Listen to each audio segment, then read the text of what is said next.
Good morning. No, good afternoon. It's 12:03 Eastern Standard Time. It is a Monday, though, and I'm feeling like a Monday. Hey, JB. Hi. Hi. So you guys are no longer on spring break, and now we are on spring break. That's correct. Correctamundo. Yes. Hey, Henny. How are you? And he's like, y'all are talking about afternoon and morning and stuff. It's like late afternoon for Henny, I think. Mm-hmm. Good morning, Dawn, or afternoon. I'm going to continue to say good morning because I'm used to saying good morning. But anyway, hey, Spins. Hi, Spins. Hi, Dawn. If it counts, it's still technically morning over here. Yeah, you're right. Mm-hmm. You're right. You're right. You're right. Oh, I'm tired, man.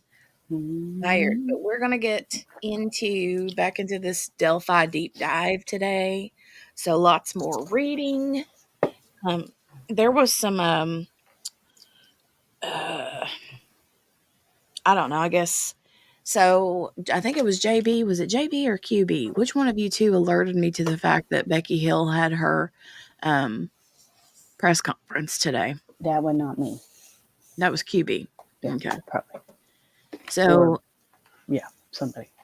Yeah, QB alerted us to, you all know the whole, if you're familiar with Alex Murdaugh, that whole thing. Becky Hill, the clerk of courts. Becky. She is resigning. And yeah, we'll have to maybe watch that a little bit later on because her press conference was super weird. Did you watch it? No. I got the inside scoop though. Say that again? I got the inside scoop though. I did not watch it, but I got the inside scoop. Oh, okay. Gotcha. QB broke it down for me. Yeah.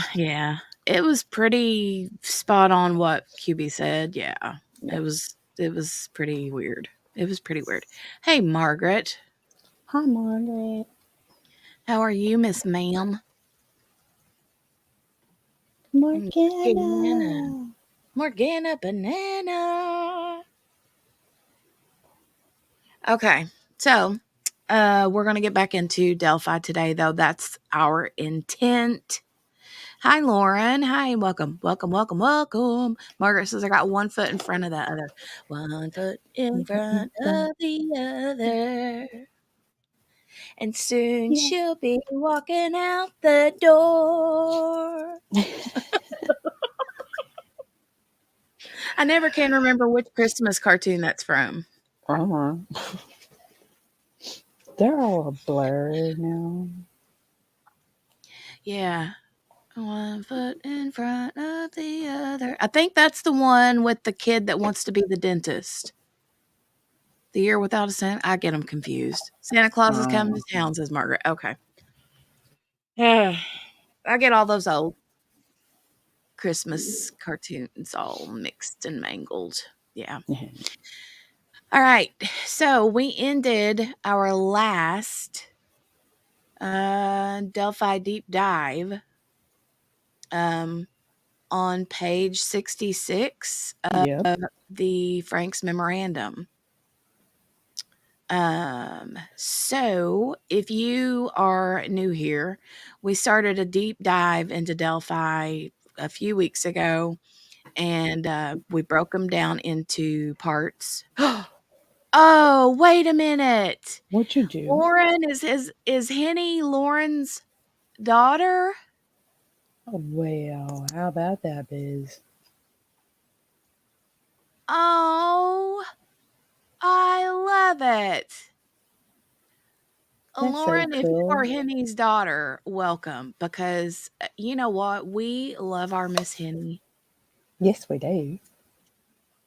Oh, she says yes. Oh my goodness. I love Miss Henny, Henny, Henny. We all do. Henny Yes. is like one of the tribe over here. Yeah. Spin says the one with the elf who wants to be a dentist is Rudolph the Red-Nosed Reindeer. Okay. Henny knows her, or I mean, sorry, Spins knows her Christmas cartoons. Hey. Okay. So, but as we were saying, or as I was saying, the deep dive, I think this is day, what did I say? Is this day 9? Part 9. Part 9. Um, oh, thanks to her, I'm here. I always watch your lives when I'm with her. Oh, that's awesome. That's cool. Yeah. Thanks for coming, Lauren. We love it. Love it, love it, love it. I love the mom daughter duos. Or the mom or the niece and aunt duos that we have in the chat every once in a while. Oh, yeah. So cool. All right. So I'm going to start. I need to start a playlist, a Delphi deep dive playlist just for the deep dive stuff so everybody can find that all in one chunk. Mm-hmm. Um, but we're going to resume on page 66. I know You Steph never was were? reading. I think the breaking point didn't Steph stop right in that like italicized bolded area Yeah. that starts It's with towards the Brad Holder bottom. created? Yep. Okay. I Okay. Well, screenshotted it. okay. Well, we can start there and then we'll find a natural breaking point, I guess, when we switch. Okay. Um, yeah, we'll find a spot here after a while where we can call it a breaking point for the day. But anyway, Mm. mm, let me get a drink of hot coffee there and I'll start. Okay. Um, and then QB should be here soon. She said she would be popping in later. Morgana, be safe out there on the roads. Yes, please. All right. And tell Mama we said hi. Hey, Mama Morgana. Well, I almost said the wrong name. All right. Hey, Chaloon. Hey, Hi. hey, hey. Jaloon is early this morning. I know, right? All right. So we have the PDF up on the screen. So you can read along with us if you like. So starting right here, Brad Holder. Wow, it lit up the whole thing, right? Brad Mm. Holder created a creepy painting of a man believed to be Odin hanging upside down from a tree with his legs posed similar to Abby's at the crime scene. This painting also contains 2 hidden Easter eggs, including a red F rune at the base of the tree, just like the F rune painted on the tree at the crime scene. Previously, the defense marked as exhibits 32 and 33. These are the creepy images of the painting that Brad Holder created in February 2018. The images of a man hanging by his feet. Brad Holder provided at least 2 Easter eggs in this painting for anyone following him on Facebook. The first Easter egg is another example showcasing Holder's knowledge of the hush hush crime scene guarded from the general public. And for those of you that are maybe a little bit confused about what an Easter egg, why they keep calling it, if you didn't already know, Easter eggs are kind of like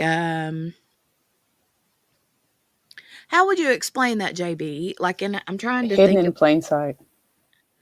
Yeah, I mean they're like hidden in plain sight, basically. Exactly. They'll do that in a lot of TV shows, or you'll hear somebody say, "Ooh, I found some cool Easter eggs in XYZ movie," right? Mm-hmm. Um and so I just didn't know if everybody knew what that meant. Hints. Yes, spins. Yes, yes, yes. But a lot of times, like in this circumstance, I think I don't know. I think that Brad Holder and some of the others think that they're smarter than they actually are. You know what I mean? Yeah, I think Do they're I say smarter than what QB? you do. Smarter than they appear. Smarter than they appear. Did I say that backwards? You did, but it's okay. I got Thank you. you. Mm-hmm. Hey, Kayleen. Hi, Kibby. QB.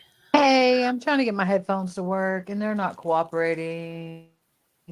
Oh, Hi, hi. buddy. How about now? How about now? Oh, hi. Says, Yay. Sorry. Would it be a Are you behind? Monday and a stream if, I didn't mess something up? I don't know. Something sounds wonky or something feels wonky. Are you behind, QB? Can you hear me? I can hear you. Can you hear me? Yes. Okay. Okay. Okay. The way you said something a minute ago made me think that you could not hear or something. So I just wanted to double check and make sure it was all good in the hood. Does it sound weird? Does it sound bad? No, not now. No. no, Okay. no, it's just because you said hi after I said, how about now? So it kind of seemed like it was more delayed, Oh, but you're not. oh, sorry. Coming in hot with a problem. Hi. Oh, I love it so much. Ah, Hey, Kayleen. everybody. Kayleen says, "Do you know that Easter eggs started in the set of the Rocky Horror Picture Show?" I did not know that. Mm-hmm. Didn't know that. Morgana. I still can't get my StreamYard and my YouTubes to play nice together. So I can't, if I want to do comments, then I got to go to the YouTube and then it messes me up. Can I What tell up, you why? Spins? Spins. Can't tell you why. Why? Because of StreamYard and Apple products. They don't like each other. But I used to be able to connect, and then I couldn't Yeah, connect, and then I yeah, could connect, and now I yeah, can't connect. yeah, It's rude, rude. yeah. So what about on my laptop? Is it Apple product or is it no? It is Yeah, rude, probably, probably. rude. I haven't tried the StreamYard on my. Anyways, all interrupting. Go back to what you were doing. My bad. I'm on Mm, I Oh love you Lord. so much.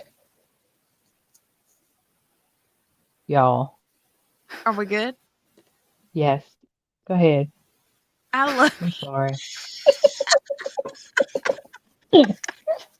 you. Also, I've been up way too long, y'all. Like I need a nap. Uh, hmm. I hate it Okay. here. Ah! Ah! Now it's gonna Okay. echo in the Okay. background. Watch. Okay. We're going to continue on. We're going to continue. You guys ready? Ready? Ready? Alrighty. Yeah, I All don't even know right. what you're doing. Yep. Yeah, we're reading. We were just Reading. starting back onto the Page 76. page Or 67 67. now. Yeah. All All right. right. So let me go back into this. The first Easter Sorry. egg is another example showcasing Holder's knowledge of the hush hush crime scene guarded from the general public. You will notice at the base of the tree is a rune. I'm so sorry. I'm still thinking about QB, and now I'm trying to read this, and I don't want. It's not funny. So She's got the giggles now. What? She's got the giggles. What I did now? Oh, what? Because I hate it here. I hate it here. Hate it here. Okay. You will notice at the base of the tree is a rune painted blood red. The rune looks like the letter F, just like the letter F rune at the crime scene, painted onto the tree using Libby's blood. The other Easter egg is the date that Brad Holder placed on the painting in the lower right-hand corner of the painting. You will see that it looks like 2/17 and then some gibberish. It looks, therefore, like a month, February, and a year, 2017. Abby and Libby were slain in February 2017. Upon closer inspection, it appears that the date in the corner may be 2/17/18. If so, this painting was drawn 1 year to the day that Brad Holder was interviewed by the police and then essentially dropped as a suspect. Is this just a fluke that Holder painted a red F at the base of this tree almost 1 year to the day that the girls were slain when the crime scene was a guarded secret? Is it just a fluke that the date in the right-hand corner of this eerie painting shows 2/17? Unified Command would probably say yes, just a coincidence. 2016 Brad Holder video from his Facebook page shows a pagan ritual with the most important part at the very end. A man that looks like Patrick Westphal appears to be using his fingers to paint a tree. Libby's blood was found on one of the trees at the crime scene in the form of an F that someone painted onto the tree using their fingers or some type of utensil. On December 12th, 2018, Tony Liggett received an email from law enforcement officer Greg Ferenczi.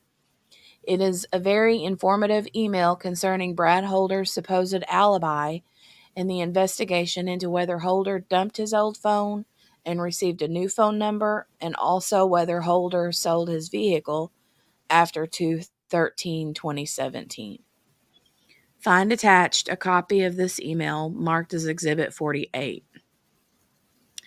The very last paragraph discusses a ceremony that Holder videotaped in Fort Wayne in 2016. Ferenczi left a Facebook link so that Liggett could watch the ceremony. The video was not turned over to the defense until the defense made the specific request for the video sometime in August 2023. This roughly 25-minute ceremony itself is odd. At the beginning of the video, Brad Holder is revealed as the person videotaping the ceremony. During the last few minutes of the video, when the presumed Odinites are dumping water at the base of the tree, you see a man that appears to be Patrick Westphal enter the scene. Once he is at the tree, you can see this person use his hand to, what looks like, mark the tree.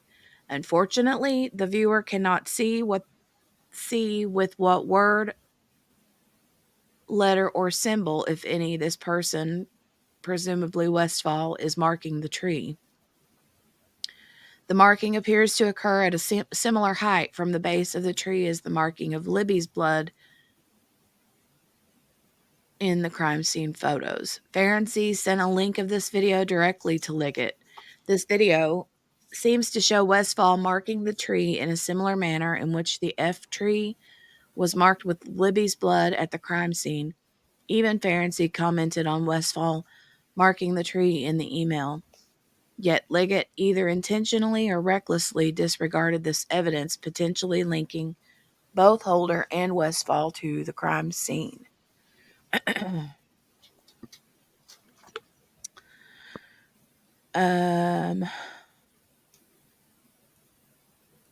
F rune formed with sticks on ground resembles F rune found on the tree in Libby's blood. Hey, Rescue, good to see you. I haven't seen you in a little bit. Hope you're doing well. Hey, Rescue. I rescued.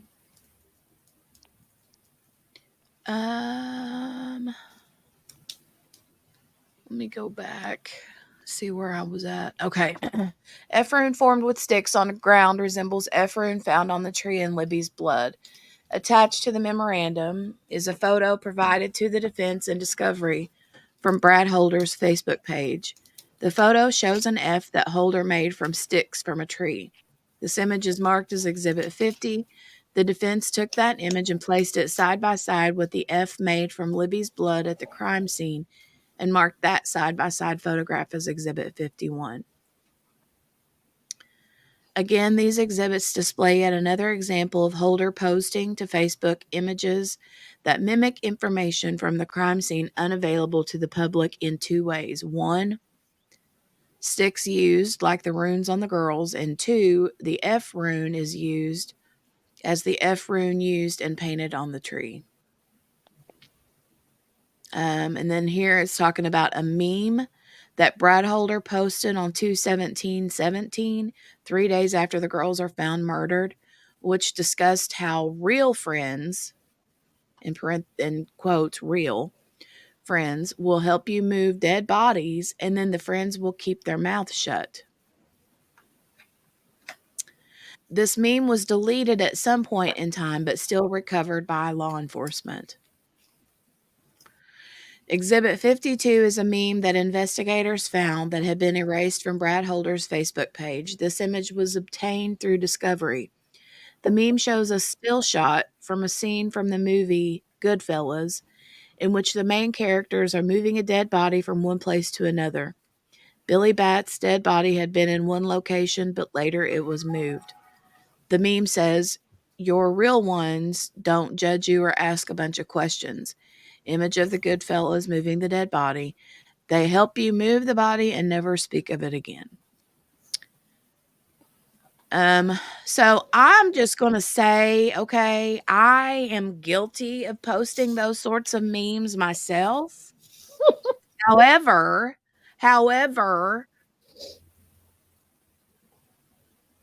I'm not accused of and allegedly I'm not doing the things Brad Holder's been accused of, okay? I'll just say that. If I ever am, I'm in trouble. Right. Yeesh. Hi, Hi, Brandy. Brandy. Hey, Brandy. So, yeah, I'm just like, Mm,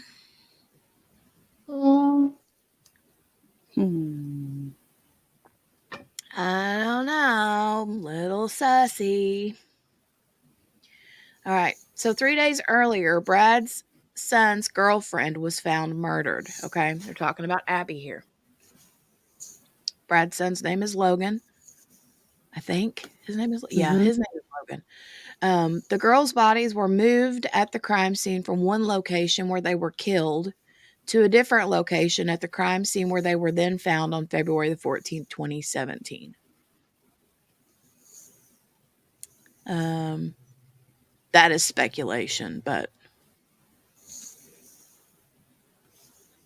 very probable. very probable, yes. The friends, help you move the body and never speak of it again. So they're trying to Mm, connect the meme to what the actual crime scene. Tobe Lisenby and Tony Liggett in private know that it took many men to accomplish all the tasks needed for that crime scene to exist the way it existed when the bodies were found. The timing is certainly curious for a man who should have been mourning the brutal death of his son's girlfriend. A meme about moving dead bodies should create curiosity with law enforcement, especially when considering all the other evidence that links Holder to the crime scene. Why did Holder erase this meme? Was this meme a quick shout out to Brad Holder's Odinite buddies, thanking them for helping him with the bodies? Did this meme reveal the brazenness and overconfidence that Holder had concerning the belief that he would get away with the murders? These are questions that could have been posed to Holder in an aggressive interrogation, but that didn't happen. mm. However, for Liggett and the rest of the Unified Command, the meme was just nothing to see here. So I remember hearing early on that the interview that they had with Holder was just your basic interview. They didn't like go into full on interrogation mode. You know what I mean? There wasn't a very much intensity to that that meeting. Mm-mm. And we don't know what more happened because guess what? It's gone. Right. Yeah. Margaret. Margaret says there's a new word I'm going to use. Moom. Ay, ay, Yep. ay. We like the Hey, mooms totally here. not a cop. Totally not a cop. You're back. Hey. Hi. I mean, Howdy. Honestly, all of us could have our social media and text records twisted to look really, really bad. Right? Totally not a cop. So I'm one of those that will often say, like to a girlfriend who, if they're having an argument with their spouse or significant other, I'm the one that first and foremost will say, do we need to go goodbye, Earl? Like from the I got Dixie a Chick. I say shovel. that all the time. But it's a full on joke. You know what I mean, these people could Here's say the this. thing. If I'm ever picked up or something like that, I ain't deleting nothing. I'll be like, look, I have a sick sense of humor. Here, Right. this me. mm-hmm. This me. I mean, we may have had that conversation this weekend about shovels and stuff. I'm just saying. Mm-hmm. I'll say that too. I'm like, okay, do I need to bring the shovel, the garbage bags? Like, tell me Yeah, what I duct need to tape, do. rope, what we need. But Allegedly, we're not serious. I'm not never serious. And they know allegedly about that. I'm not serious. I'm not. It is a joke. But, you know, It could totally be not a cop, construed. right? You can twist anything to make it look a certain way. True, true, true. Oh, thank you, JB's mom. See, I forget when I'm in StreamYard. Um, Thank there's you. Thank 22 you. watching. Yeah, y'all hit the like button. I forgot because I'm Yeah, in hit that thumbs StreamYard. up. Hit that thumbs up. Thumbs up. All right, I'm gonna another drink of my coffee, and then we will continue reading. Continue. Um, 2 a.m. Facebook post 12 hours after the girls go missing that says his testosterone is through the roof. This post was later deleted as well. I remember this. I remember this about him going to work out or something. I can't remember. Yeah. Something like that. Although Brad Holder told police that he went from work straight to the gym to work out in Logansport in the afternoon, here is Brad Holder at 2 a.m. Purportedly at a fitness center, proclaiming that his energy and testosterone is through the roof right now. Find attached that Facebook post marked as Exhibit 53. Why was his testosterone so high? Why was his energy level so high? Why did he claim to go to the gym at 2 a.m. when he also claimed he had been to the gym just a few hours earlier? Why was he at the gym when he was supposed to be at work in a couple of hours? Did he go to work the next day? Why did he delete this Facebook post? Why would he be saying these things when his son is purportedly upset about his girlfriend being missing, as the girls had not yet been found when Holder posted this message to Facebook? Law enforcement officers, to our knowledge, never asked these questions in an aggressive interrogation of Holder. Perhaps they did at the recent September 4th, 2023 interview. We shall see. In Greg Ferency's December 12th, 2018 email to Tony Liggett, Ferency had a few questions about Holder's deleted email. I'm going to look at these footnotes here. It says, in the most recent dump of evidence, the defense believes that some evidence may exist in which law enforcement attempted to verify whether Holder even went to the gym. Due to the desire to file the FRANKS motion and memorandum, the defense had not had an opportunity to review that evidence if it exists. The defense can't be sure what was asked of Holder at either his February 17th, 2017 interview or his September 4th, 2023 interviews, as law enforcement have failed to provide that to the defense. at least as the time of the filing of this memorandum. Although on September 11th, 2023, the prosecution informed the defense that yet another round of additional evidence is available for pickup. The defense should be picking the new discovery up on September 18th, 2023. Perhaps these videos will be found in the latest round of discovery over 9 months after the defense entered their appearance. Whoosh. So two things. Totally not a cop. I agree and I understand what you're saying. My thing is that this whole ritual thing looks like their version of what they thought it should be. So there are some elements that are not exact, but I think it's because it's their interpretation. Like, oh, here's an F. And they did it from memory and what they thought it looked like. That's okay. That's my personal opinion, but that's what I think because there was a couple things that were off. Still fit, or you could make it fit, but off. And I think it's because it's their interpretation and from memory of what they thought they were supposed to do, quote unquote. Mm. Also, sidebar, they have figured out how to do crowdfunding for experts for Richard Allen. How they have? Yep. They've been working on it for a few days now. And they finally figured because there's a whole legal thing with defense funds and Right. crowdsourcing and all that stuff. But there's a legal way around it. They've done it a couple times and they figured it out. Just FYI, if anybody's interested. Well, that's pretty cool. Yeah. Totally not a cop says, I wear, and I don't know how to pronounce that. The Thor's hammer on a chain is a symbol of strength, courage, and honor. Am I now an Odin cultist? I would, I don't know you well enough to answer that question. You know what I'm saying? I don't know. Um, we love Thor around here. He's one of our favorite superheroes in the movies, right? Um, Just the fact that you said you wear it as a symbol of strength, courage, and honor tells me that you wear it for the symbol of strength, courage, and honor. That doesn't necessarily make you an Odinist. I mean, my kids love Thor, and Loki. Sorry, don't come at me. no, we Um, like Loki and too. Loki can be and funny. um, so I don't.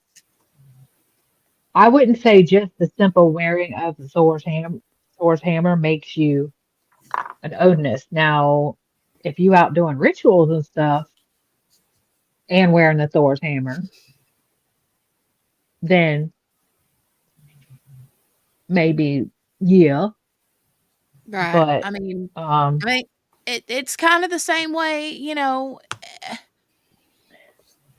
if you're participating in those things, then yeah, but as far as I can see, most people who do it proudly. a lot of people don't even know the connection. I didn't know the connection before this case at all. I had Right. no idea. Right. And I'm pretty well read in a lot of different areas, but I had no idea about that. Now Jay knew, Manchild knew, but that's because Ah, he knows all that stuff and really into mythology. right. So he was like, "Yeah, Mom." It's like da da da da. Da. And I was like, "Well, look at you knowing things." Right. Um, and totally not a cop. I agree with you. Like they have used it to throw people off. For me, yeah, I mean, we haven't. None of us have seen the pictures, so it's it's you know it it's kind of hearsay at this point. But for me personally, Views of QB only, not the Crime Cafe. Disclaimer, all those things. To me, it feels very much like a bunch of guys that think they know everything and are all that in a can of beans doing a ritual and doing it how they interpret it. And that's what you ended up with, to me, allegedly. I don't know. I don't know. I mean, and you know what? We're not going to know all No. of the ins and outs of it until the actual trial happens. And that's if it's not apparently Judge Gull again said no cameras this weekend. Yep. Apparently there was another motion that came through and she denied it and There'll be a few more, I'm sure, because technically that shouldn't be a thing, but she also does what she's going to do. So right, there's right. that. But I'm going to continue. We're getting ready to start talking about Elvis Fields. Um This includes questioning whether Holder's alibi at being at the gym should be further considered. Holder's purported alibi is discussed in a later section. Brad Holder's Facebook page links him to Elvis Fields in Rushville, Indiana. Elvis has admitted to participating in the murders and to now being part of a gang, even providing intimate details of the crime scene that only those participating in the murder would know. Elvis followed Brad Holder on Facebook and even recreated Brad Holder's Facebook pages like a fanboy. Ugh. It makes sense near the finish of this section, detailing some of the evidence that links Brad Holder to the murders by supplying the court with certain Facebook posts by Brad Holder that were mimicked and even recreated by a man named Elvis Fields. This will allow for a smooth transition to the next suspect on whom this memo will be focused on, Elvis Fields. Who is Elvis Fields? This man was mimicking Brad Holder's Facebook post from 126 miles away. You will soon learn that he is a man that has admitted to both of his sisters that he was involved in the murders, a man that told his sister that because of his involvement, he was now part of a gang and had a brother. A man who, after providing his DNA, asked police that if he could explain why his spit might be on one of the girls, would he still be in trouble? And then admitted to his sister that he did, in fact, spit on one of the girls, and perhaps most incriminating, a man who provided intimate details about the crime scene, the type of detail that only those that were at the crime scene could possess. Upon closer inspection, you will learn that Brad Holder and Elvis Fields did in fact have a common connection, Johnny Messer, but that Elvis lied to police claiming he, Elvis, did not know Johnny Messer. Evidence provided by law enforcement shows that Elvis Fields lived in Rushville, 125 plus miles away from Delphi. Additionally, Elvis, at first glance, seemingly had no connection to Delphi or Logansport. However, once law enforcement officers Greg Ferenczi and Kevin Murphy learned that Elvis had confessed to his sisters, and especially after Elvis posed a bizarre question to Murphy, these curious law enforcement officers wanted to look at Elvis's Facebook page and ultimately compared it with Brad Holder's Facebook page. What they found was extremely telling. Elvis was obviously following Brad Holder on Facebook, as evidenced by the multiple posts that Elvis mimicked Holder. Elvis Fields was not only following Brad Holder's Facebook page, but Elvis was also emulating Brad Holder by recreating Brad Holder's Facebook posts in the year leading up to Abby's and Libby's murders. The defense is attaching a series of 9 side-by-side photographs created by law enforcement.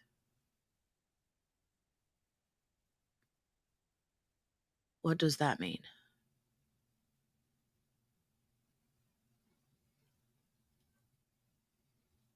So on the left side of each exhibit is the photo that Brad Holder posted. On the right side is the photo that Elvis Fields posted. Okay, so what So, they're doing, they said that yeah, they made there's a like a yeah. comparison. Okay. I was Yeah. like, how did law enforcement create these photos? I was confused for just a second. Okay, so left side was Brad's, right side is Elvis's.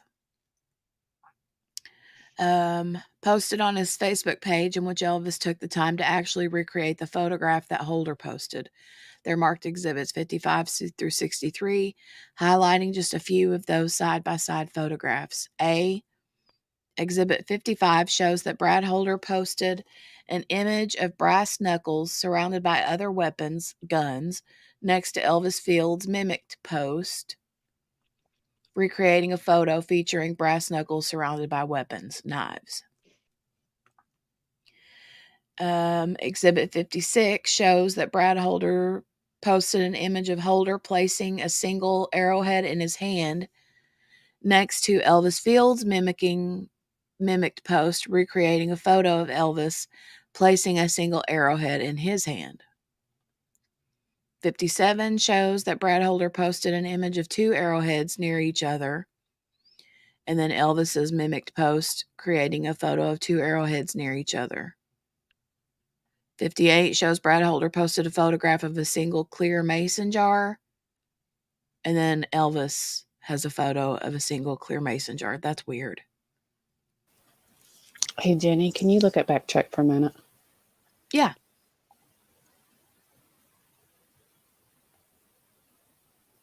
Mm-hmm. Okay. Okay. I'm gonna go ahead and drop down. All right, honey. I love you. Love you. Love you. Love you. Okay. So if you guys can say a quick prayer for JB and her family, they literally just put her cousin on hospice. So this was the cousin that was really close to her dad. So yeah, if you guys would say a prayer for our sweet JB, they could use that a lot. Yeah. Prayers for her and her family. It's tough. Yeah, it's tough. It's really tough.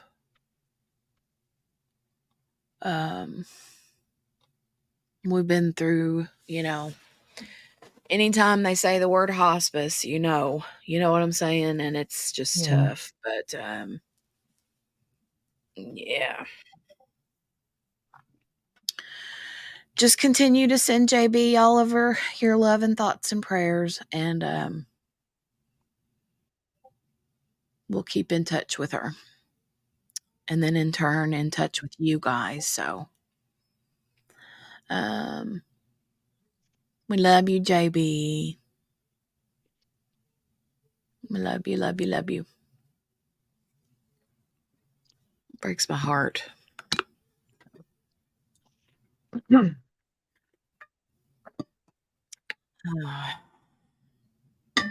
sending all the love and prayers, JB, if you're still here listening. Everybody's sending hearts in here for you. And love to Paw.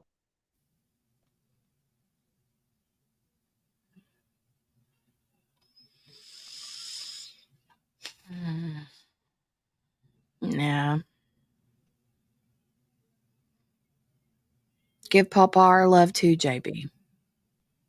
Gosh, that's awful.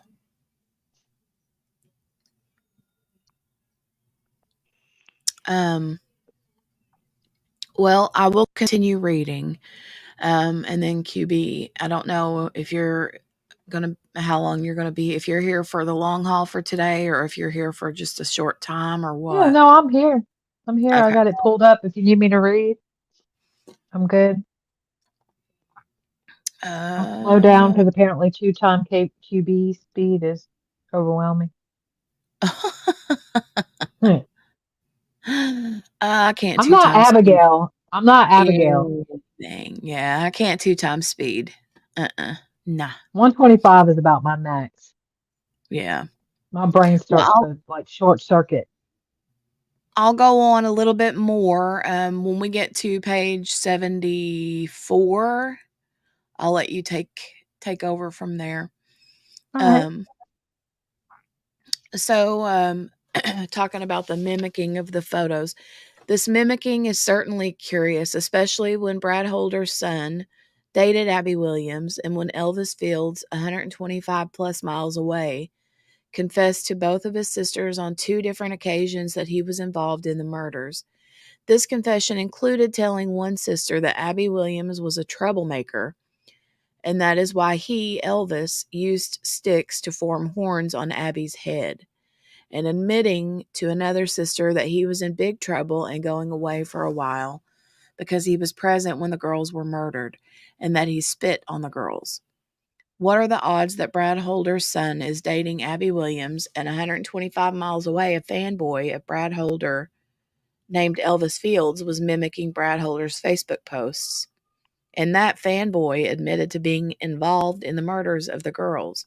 For Liggett and Holman, apparently this coincidence was nothing important. Moreover, Trooper Roland Purdy refused to concede that Elvis's mimicked and recreated Facebook post proved any connection between Holder and Fields. Trooper Purdy explained that the mimicked and recreated photos between Holder and Fields might just be a coincidence. Liggett failed to inform Judge Diener of the evidence supporting Brad Holder's involvement in the murders. Before moving on to the evidence that supports Elvis Fields' involvement in the murders, the defense finishes the Brad Holder section by 1, discussing Holder's purported alibi, and 2, showing the evidentiary linkage between Holder and Elvis Fields that supports Holder luring Elvis to get involvement in the murders in order to join him, Holder, and Holder's gang. 3, the circumstances surrounding Unified Command dropping the ball by intentionally or recklessly clearing Holder as a witness within weeks of the murders. Okay. So, yeah, you can take on. I'll mute myself real quick, but anytime you want to stop and like chat, just go ahead. You just have to watch chat because I can't see chat and read this. Yeah, I'll keep an eye on it. Holder's alibi was not scrutinized, and evidence supports Holder recruited mentally infirm Elvis Fields to assist in the abduction and murders, while Holder tried to stand behind a shady alibi. Holder's alibi was not even close to fully vetted. Whenever Holder's name was brought up as a suspect, one reason that kept popping up as to why Holder was cleared as a suspect was his purported alibi. An unclassified FBI report revealed the work or lack of work that law enforcement performed to check out Holder's alibi. That document is marked as Exhibit 65. This report was prepared on April 13, 2017. In this report, Pulaski Sheriff Deputy Frederick Rogers, quote unquote, followed up at Liberty Landfill in an attempt to verify the employment and the work schedule of Bradley Holder, unquote. Susan Case from Human Resources stated that Holder's time card showed that he, Holder, clocked in at 4:55 a.m. and clocked out at 2:45 p.m. Chase also said that he would be the only person that could change/manipulate the electronic time card. Chase further admitted that there was a security camera on site. Here is how Deputy Rogers memorialized that part of their conversation. Case advised Brad drives a junky red truck to work with a G on the front bumper. Case advised the security camera at the scales may have picked up his vehicle coming and going on that date. Case advised that Holder stayed on the property for his lunch break. The short report concludes with this. Case provided this officer a copy of the timesheet for this week showing Brad indeed had clocked in and out on February 13th, and he was still at work on today's date. Here's what we don't know about Holder's alibi at work. 1. Did someone clock in for Holder? There's nothing that Chase said about the clocking in process that would prevent someone else from clocking in for Holder. Whether Holder was actually at work on February 13th, 2017 could have been better vetted by simply talking to Holder's workmates that would have been on job site on February 13th, 2017 to determine if they remember Brad Holder being present at work on February 13th. Did someone clock out for Holder?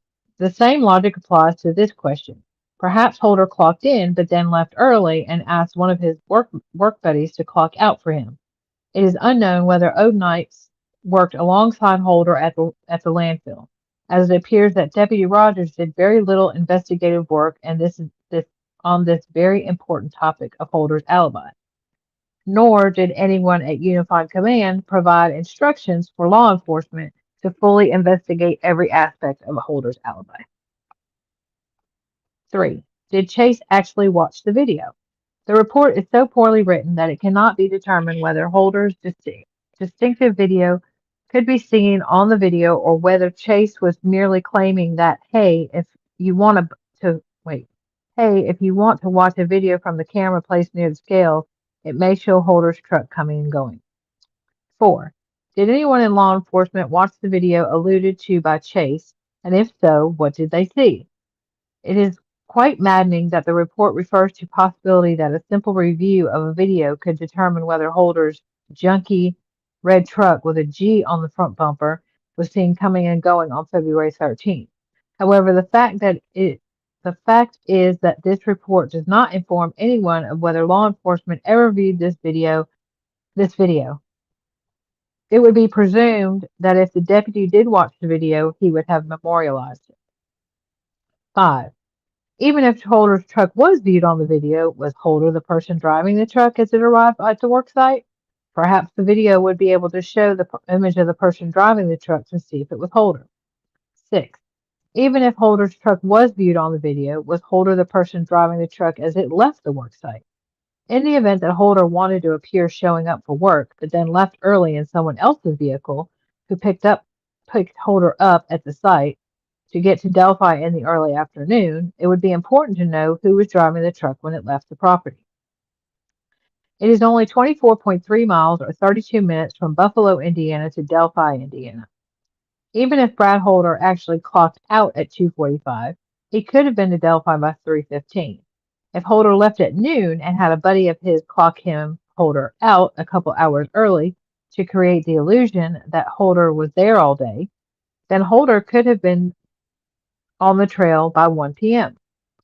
This is why watching the video and interviewing the employees who worked alongside Holder would have been a critical step to take in the investigation. Asking simple questions to his workmates like, did Brad leave for any period of time? Did Brad leave early? Was Brad even here? This is no excuse at all for failing to interview employees, or there is no excuse at all for failing to interview employees and failing to watch the video. These failures leave open the real possibility that Brad Holder's alibi cannot be trusted without further vetting. How's Chet? We good? Yep, we're good. Okay. We're good in the hood. Did police ever consider that Brad Holder convinced his minions to abduct and participate in sacrificing the girls until he arrived? Evidence supports this theory, including a sketch of a man observed milling around the high bridge near the spot of the famous video. That sketch resembles Elvis Fields. Even Trooper Purdy can't deny that fact. Charles Manson did not serve a prison sentence for actually being the person that stabbed Sharon Tate 16 times. Manson's minions committed the heinous act. Was it ever considered that Holder had devised the plan to kill those girls and use others to do his bidding? According to Unified Command's Jerry Holman, it was considered that, but there's no evidence. We have no evidence indicating that he was commanding people to go kill people. Then Holman commented on this very serious topic. I mean, ask Richard Allen if Brad Holder told him to go kill the girls. I mean, you guys communicate with the guy that killed the girls. Wow. Holman's comment offers insight into Holman's mind-blowing lack of curiosity and his limited investigative skill set. Holman's refusal to consider whether evidence supported the possibility that Holder was directing minions is par for the course of what the defense has learned from a review of the evidence. Since Holman is still not interested in facts that support the possibility or even likelihood that Holder was directing others to participate in the crime, here are a few pieces of evidence that support the premise that Holman and Liggett and all of Unified Commands either recklessly or intentionally ignored. 1. Brad Holder was from Logansport, Indiana, close to Delphi. 2. Patrick Westfall was from Delphi, Indiana. 3. Johnny Messer was from Rushville, roughly 125 miles from Delphi. 4. Elvis Fields was from Rushville, roughly 125 miles from Delphi. 5. Rushville's Johnny Messer was a Vinlander Odenite and good friends with fellow Vinlander Odenite Brad Holder from Logansport. 6. Rushville's Johnny Messer was a Vinlander Odenite and good friends with fellow Vinlander Odenite Patrick Westfall from Logansport. 7. Rushville's Johnny Messer recruited for his Vinlander gang all the time, quote unquote. 8. Investigators learned that in the summer of 2016, Johnny Messer was recruiting men that lived in his Rushville apartment complex to attend Vinlander meetings. 9. Also, that same summer of 2016, Elvis Fields was already mimicking and recreating Brad Holder's Facebook posts.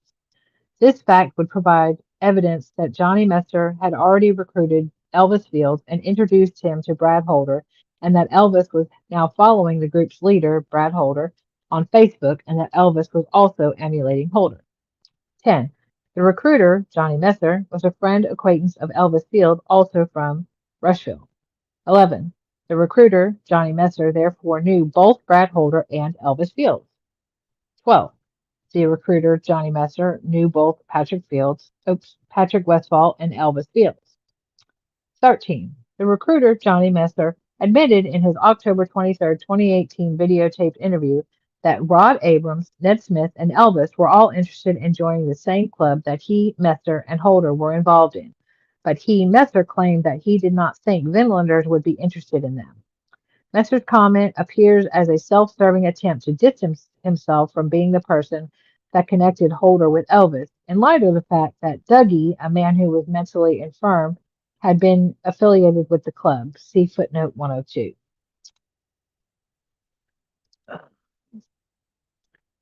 Brad Holder and Patrick Westfall were known for taking advantage of mentally infirm men who wanted to join Holder's and Westfall gang, the Vinlander. 15. When mentally infirm men wanted to join Brad Holder's and Patrick Westfield's gang, they, Holder and Westfield, would take advantage of these men, including having these mentally infirm men perform tasks. My brain shut down, I'm sorry. 16. Elvis Fields was a mentally infirm man. Trooper Kevin Murphy described Elvis as having the mental capacity of maybe a 7 or 8-year-old.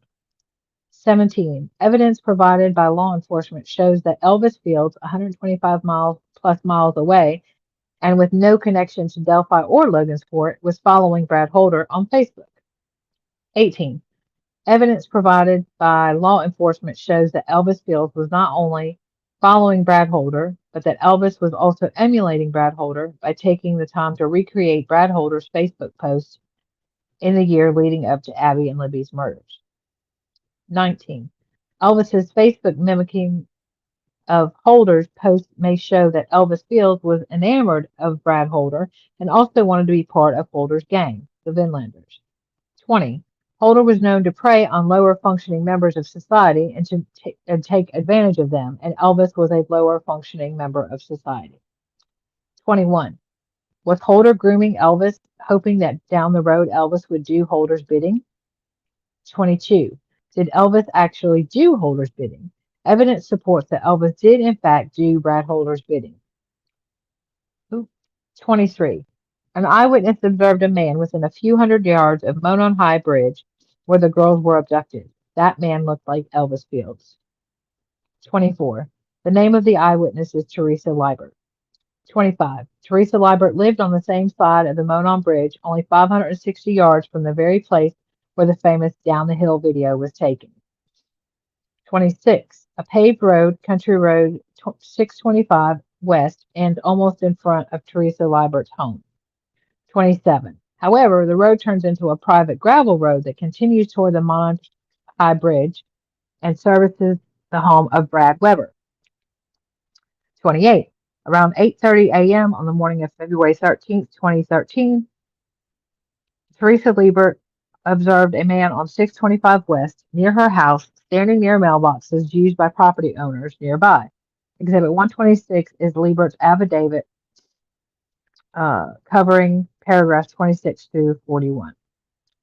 29.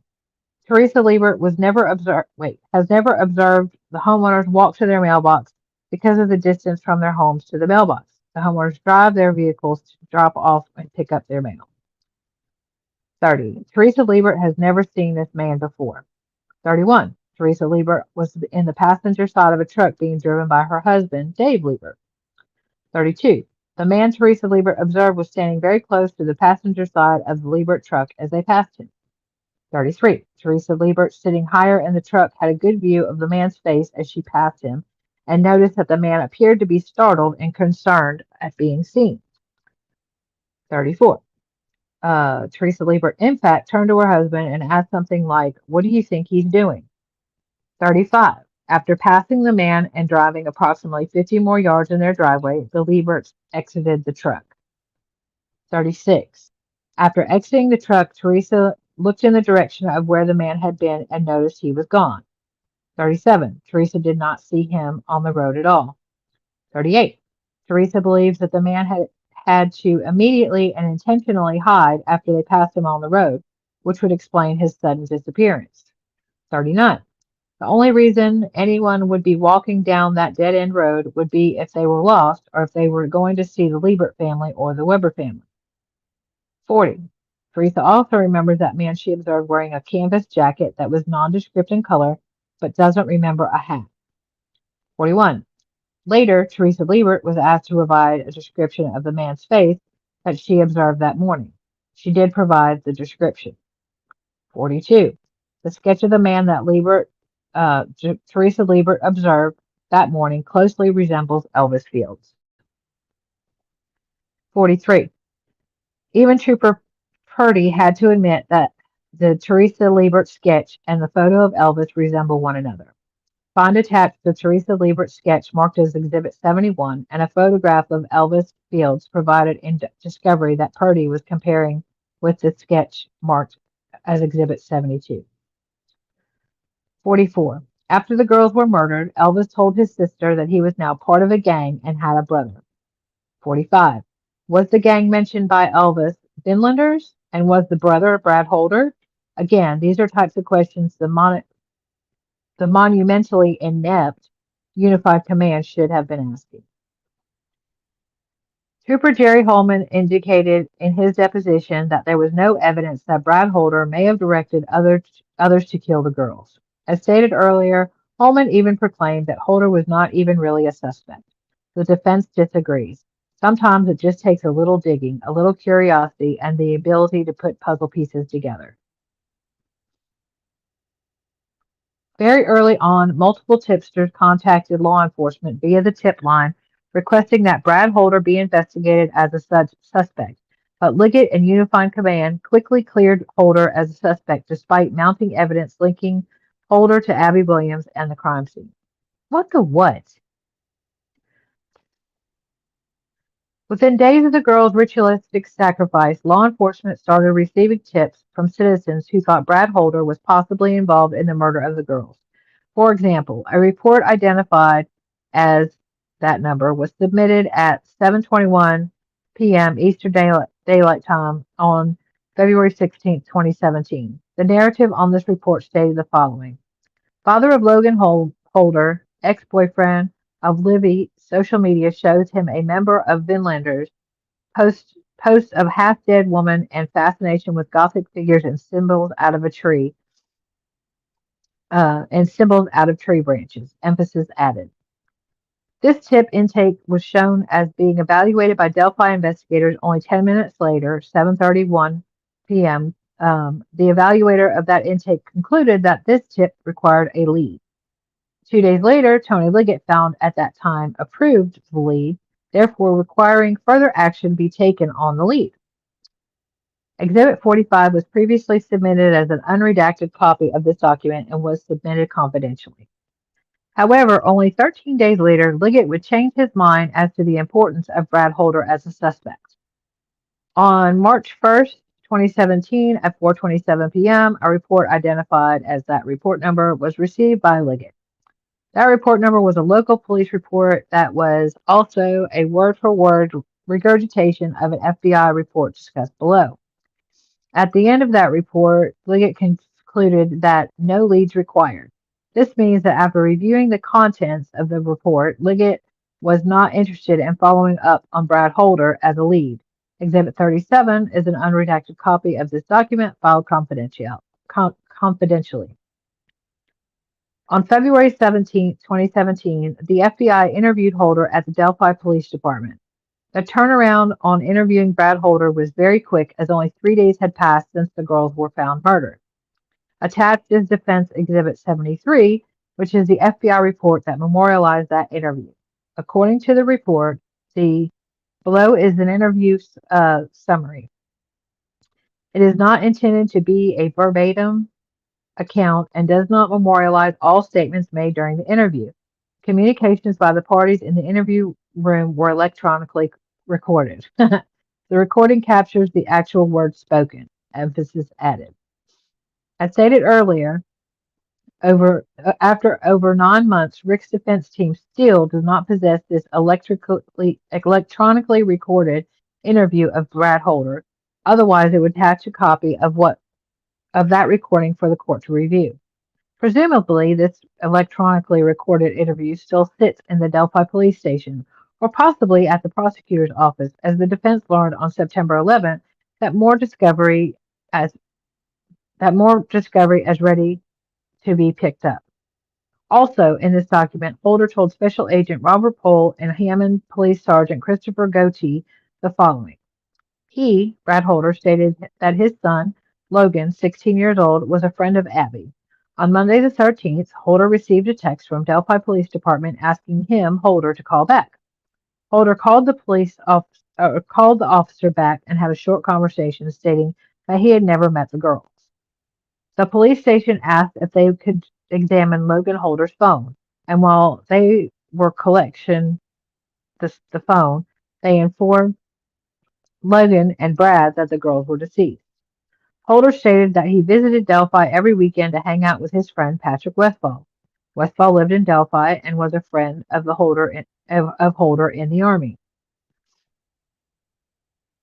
Holder and Westfall served in Afghanistan together. When Holder would go to Westfall's house, he would bring his son Logan. I did not know that. Did you know that? That they served together? Yeah. Yeah. Huh. Hey, Mary Lou, and hey, Pitbulls. Hey, Pitbulls. Hey, Mary Lou. Hey. Hi. Yeah, I didn't know that they served in the Army together. Did not know that. Or if I did know that, I forgot it. What's with texting him to come in to talk? What's up with that? I don't know. We friends like that you texted me? I mean, if I got a text from the police department saying, hey, we need you to come in, I'd be like, who this? Right. I mean, I don't know. I think that's weird, but that's just me. When Holder would go to Westfall's house, he would bring his son, Logan. Logan and Westfall's son would generally go to Canal Park and play basketball. Holder believed that this is when Logan would contact Abby. Holder never actually met Abby himself, and he believed that Logan only actually met her one time as they attended different schools.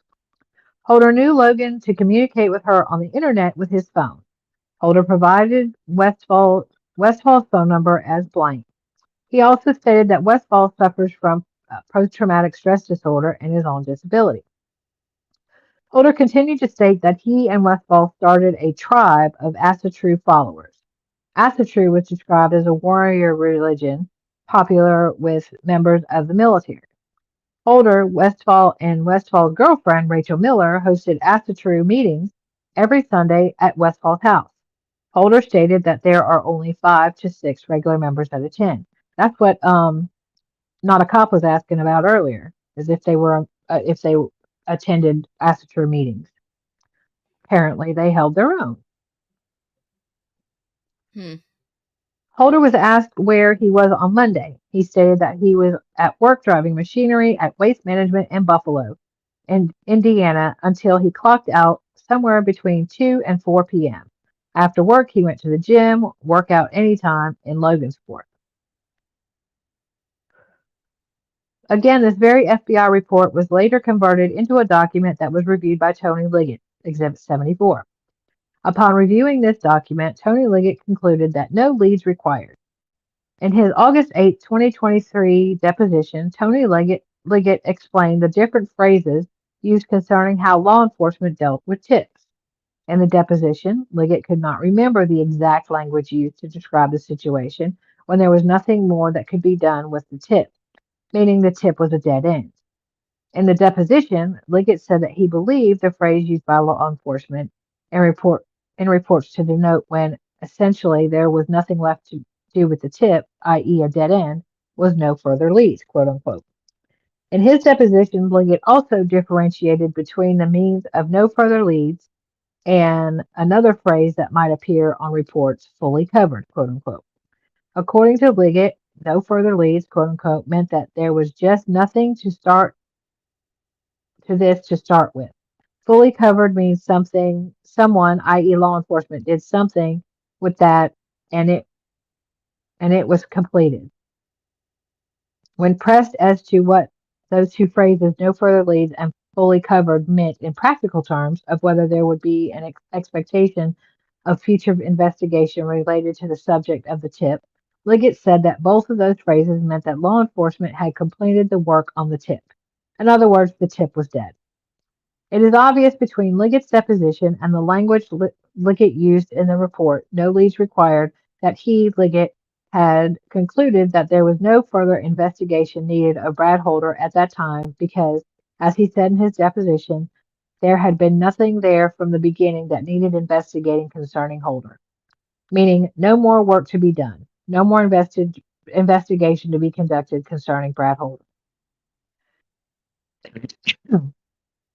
Nothing to see here. Holder had an alibi. Please look at the next suspect. On March 1st. Kill me. I'm sorry.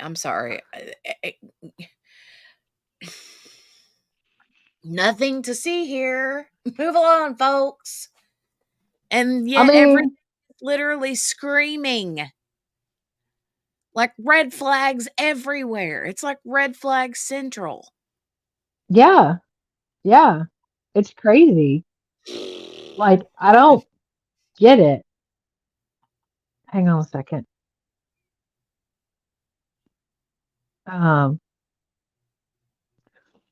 Sorry. I lost my place. What happened? Where am I? Nothing 84. To see here. Why did my thing scroll to 68? Wrong. Rude. Sorry, y'all. 84? 84? Yeah. No. Oh, yeah. Sorry. My bad. I see it. I'm fired. On March 1st, 2017. How do you get fired from a volunteer gig? That's messed up. I know, right? On March 1st, 2017, Liggett essentially gave up on investigating Brad Holder because of Holder's purported alibi. At the time the decision was made, it was known that Brad Holder was a proud Odinite who loved to post about the pagan religion of which he was a part. It was also known that he used sticks and... Oh, no! Huh? You're back. Okay, you dropped. Dude, rude? Where did I drop?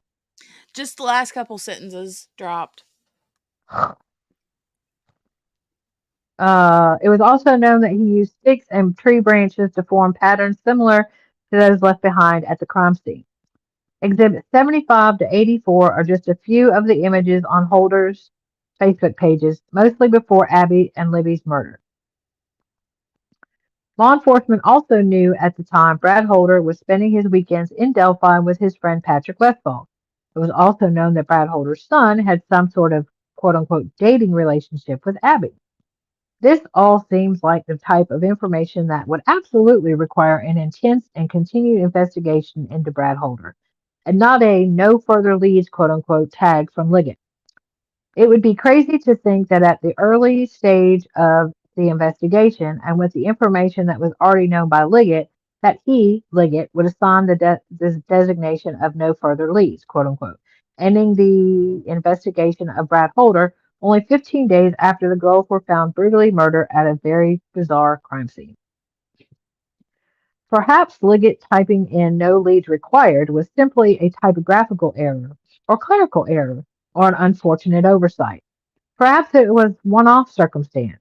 However, other reports demonstrate that Liggett did not commit a typographical error when he typed no leads required into the March 1st, 2017 report. It was intentional or reckless.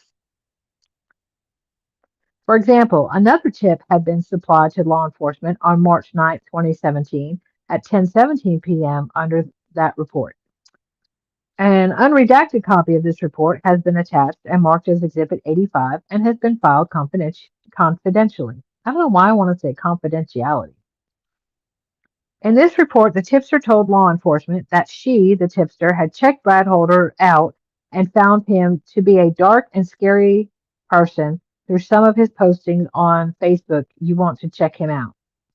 Again, this is another example of a citizen who knows nothing about the secretive crime scene, unlike law enforcement who knew that sticks and tree branches were placed on the girls. Yet even without knowledge of the crime scene, the tipster, like many others, recognized that Brad Holder's Facebook page was dark and disturbing and required further inspection and investigation, especially knowing that Brad's son was dating Abby Williams. As the tipster proclaimed to law enforcement about Brad Holder, you want to check him out, except the problem was that Tony Liggett did not want to check Brad Holder out. Quite the opposite. After reviewing the particular tip sheet, Exhibit 84, as you can see at the end of the report, Liggett wrote, "No leads required, has been covered."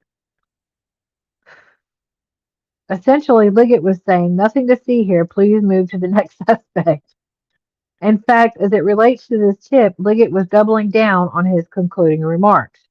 By stating both that there were no leads required and that Brad Holder has been covered, there could be no doubt whatsoever that as of March 13, 2017, when Liggett wrote down those words, that Liggett did not want Holder checked out further as a suspect. Did Liggett's refusal to investigate influence other law enforcement officers to clear Brad Holder as a suspect? Yes. On March 14, 2017, a tip came in identified as that number.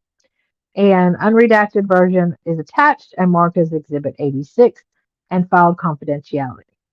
The tipster in that tip let law enforcement know that he, the tipster, had reviewed Brad's Facebook page and post and felt that Brad Holder put off a bad vibe. This lead was evaluated by Kevin Hammond, who was a member of the Unified Command, along with Liggett and Holman. Kevin Hammond wrote in his evaluation, "No leads required. Brad Holder has been cleared." Wow. Again, an even moderately curious human being would have looked at Brad Holder's Facebook page, compared images on Brad Holder's Facebook page to the crime scene, and then considered that Brad's son was dating Abby and that Brad was part of what appeared to be a religious cult, and thought, "Wow, this is a guy we better investigate." Instead, Hammond followed Liggett's lead. In the system, Liggett had already cleared Holder, so that is exactly what Hammond did when entering his findings into the system. Now, two men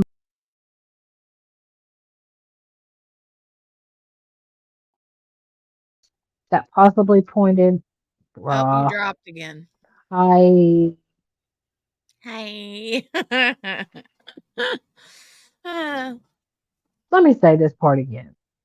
Wow, This is a guy we better investigate. Instead, did y'all hear that part the first time? I don't know. Instead, Hammond followed Liggett's lead. In the system, Liggett had already cleared Holder, so that is exactly what Hammond did when he entered his findings into the system. Now, two members of Unified Command, Tony Liggett and Kevin Hammond, had both disregarded the already mounting evidence that possibly pointed the finger at Brad Holder. Both Tony Liggett and Kevin Hammond had stopped the investigation into Brad Holder dead in its tracks by claiming that Brad Holder had been cleared as a suspect only 4 weeks after the girls were murdered. Did anyone other than local law enforcement clear Brad Holder as a suspect early on? Yes. On March 19, 2017, at 11:23 a.m., another tip came in that believed Brad Holder sounded like the man on the famous audio released by law enforcement. I ain't gonna lie. Ditto. Right. An unredacted copy of this tip sheet identified as that number is attached and marked as Exhibit 87 and filed confidentially. This time it was FBI agent Michael Peasley, following the lead of Liggett, which had indicated at the bottom of the report Holder had been cleared. Geez. On April 14, 2017, another tip came in claiming that Brad Holder had changed his appearance following the girl's murder. This tipster further indicated that Holder even attended the girl's funeral and that although he typically did not wear glasses, he was wearing glasses at the funeral. This unredacted report identified as that number is marked as Exhibit 88 and filed confidentially. Y'all. He was wearing glasses at the funeral, and he never normally wears glasses. Yeah. I'm just saying. I mean, there's all these things, but he's been cleared. But new stuff comes in, and they don't even look at it. They're just like, but he was cleared. Yeah. Move on to the next one. Although other tip sheet reports exist that tell a similar story, the defense offers up one last report related to Brad Holder. On August 14, 2017, at 12:59 p.m., a woman contacted police. The report memorialized the tip as follows. Two women posted to a Facebook group that Brad Holder was responsible for the homicides. Wow. The tipster saw this post and told the police the contents of that post. The tipster went on to summarize that she read, Holder is a pagan, murdered the girls as sacrifices, and left an F on the victims' bodies. Holden's son, Logan, is Abigail's ex-boyfriend. Emphasis added. Obviously, the F left at the crime scene was not left on the girls' bodies, but rather on the tree, painted using Libby's blood. However, how would this information concerning the letter F have been known for anyone to talk about? A curious person might ask. Could it be that someone who participated in the murders had talked about the crime scene with someone, who then talked to someone else, slightly mixing up the facts as the story passed from person to person? Law enforcement should have viewed this tip as something extraordinarily important because it was a tip that provided secretive information about the crime scene not known to the public. This information about an F being left at the scene was not only available to the public, but there is no evidence that it was being discussed on the internet. The tipster should have been interviewed. The Facebook group members could have been interviewed. The state police or FBI tech people could have tracked down the people that posted this information to determine from where they received this F information. Continued investigation as to the source of the knowledge of the F discussed on the chat group could ultimately lead to someone who was at the crime scene and participated in the murders. That is what good law enforcement would do. What you saying? Instead, what happened? Question mark. As you can see on intake number, this number, any potential investigation stemming from this potentially game-changing information of someone's knowledge of the letter F being involved in the crime scene ended before it even began. The defense has marked unredacted copy of that report as Exhibit 89 and filed it as confidential. The law enforcement The law enforcement officer that initially evaluated the tip must have understood the importance of mentioning the letter F because conduct follow-up um, was the request made. However, the next person in the chain, Roland Purdy, upon reviewing the tip, simply followed the previous lead of Liggett and Hammond. When it came to possibly further investigation of the tip generated from that report, Roland Purdy, in a report identified invest lead blah blah blah, called Brad Holder fully covered, i.e., nothing further to do. Who were these people that somehow knew about the F at the crime scene, and how did they obtain that information? The world will never know because Trooper Purdy followed Liggett and Hammond's lead and buried that tip by claiming that Brad Holder had been cleared as a suspect. To conclude this section on evidence of Brad Holder's involvement, Richard Allen's defense team would tell the court that Liggett was aware of the many ways detailed in this memo in which Holder was tied into the Delphi murders. Yet despite this evidence linking Brad Holder to the crime, this is the dialogue between Liggett, who was answering defense counsel's question at Liggett's August 8, 2023 deposition concerning what Liggett claims his knowledge of Brad Holder was. Question. Okay, so Brad Holder then. So was there any other reason that Brad Holder was a suspect, or at least a person of interest, other than the fact that his son Logan dated Abby? Answer, sorry. I'm sure there was, but I don't recall without reviewing his information. Question. Nothing stands out to you as you sit there about why Brad Holder might have been a suspect. Answer. No. Question. Other than the connection with son and Abby, is that right? Answer. Correct. Liggett was on the Unified Command. Liggett was heavily involved in the investigation of the murders. To feign ignorance like that concerning the Brad Holder component of the investigation is astounding. Unified Command was fully aware of the Murphy-Farensey clique investigation tying Johnny Macer and Elvis Fields to Brad Holder. In the deposition, Liggett had the opportunity to open up and say something like, Brad Holder was heavily investigated. There was even a thought that he was tied into some guys down in Rushville. If you don't have that evidence yet, let me get that to you. In the end, we didn't think it added up. Instead, Liggett took the bait and obviously tried to steer the defense away from Brad Holder evidence, linking Holder to both the crime scene and the Rushville crew.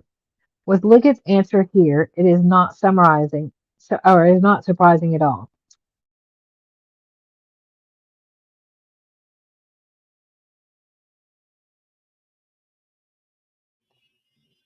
You there?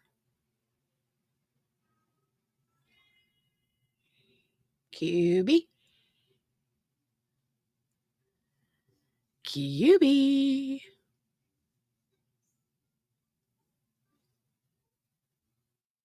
It shows her here, but it doesn't. I can't hear her. Can you guys hear her? Is it just Nope, me? I fell out. There you are. I'm back now. I wasn't. I don't know what happened. And I don't know where I was. Let's see.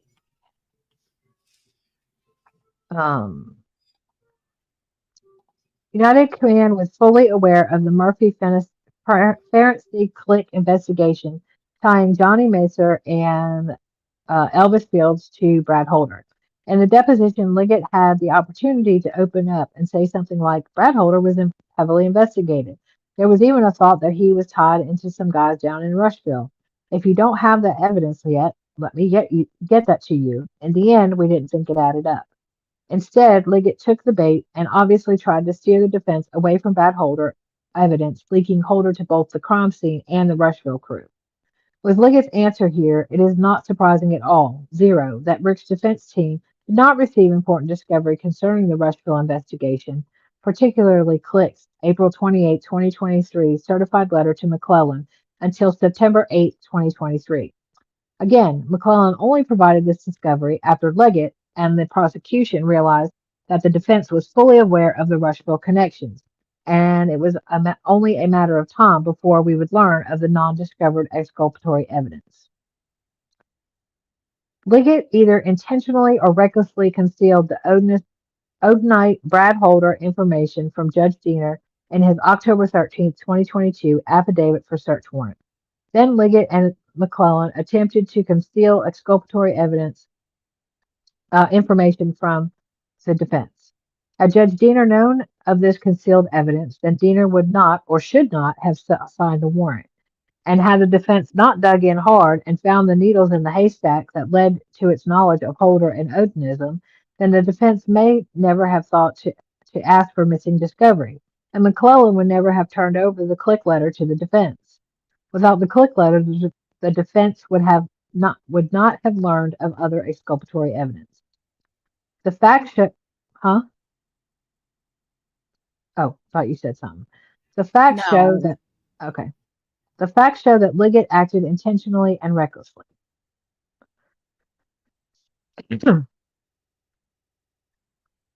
Elvis Field's connection to the crime scene.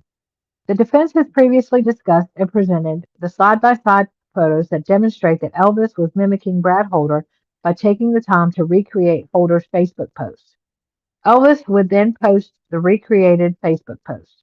What else did Ferenczi, Click, and Murphy unearth in their investigation that would connect Elvis to the crime scene? The Odin report provides much of the connective tissue. I'm now part of a gang and have a brother. On page one on page one of the Odin report, Mary Jacobs told law enforcement that on February 14, 2017, Elvis was rambling, hyper, and borderline incoherent. He was talking about having a brother, even though Elvis had no male siblings, and was now part of a gang.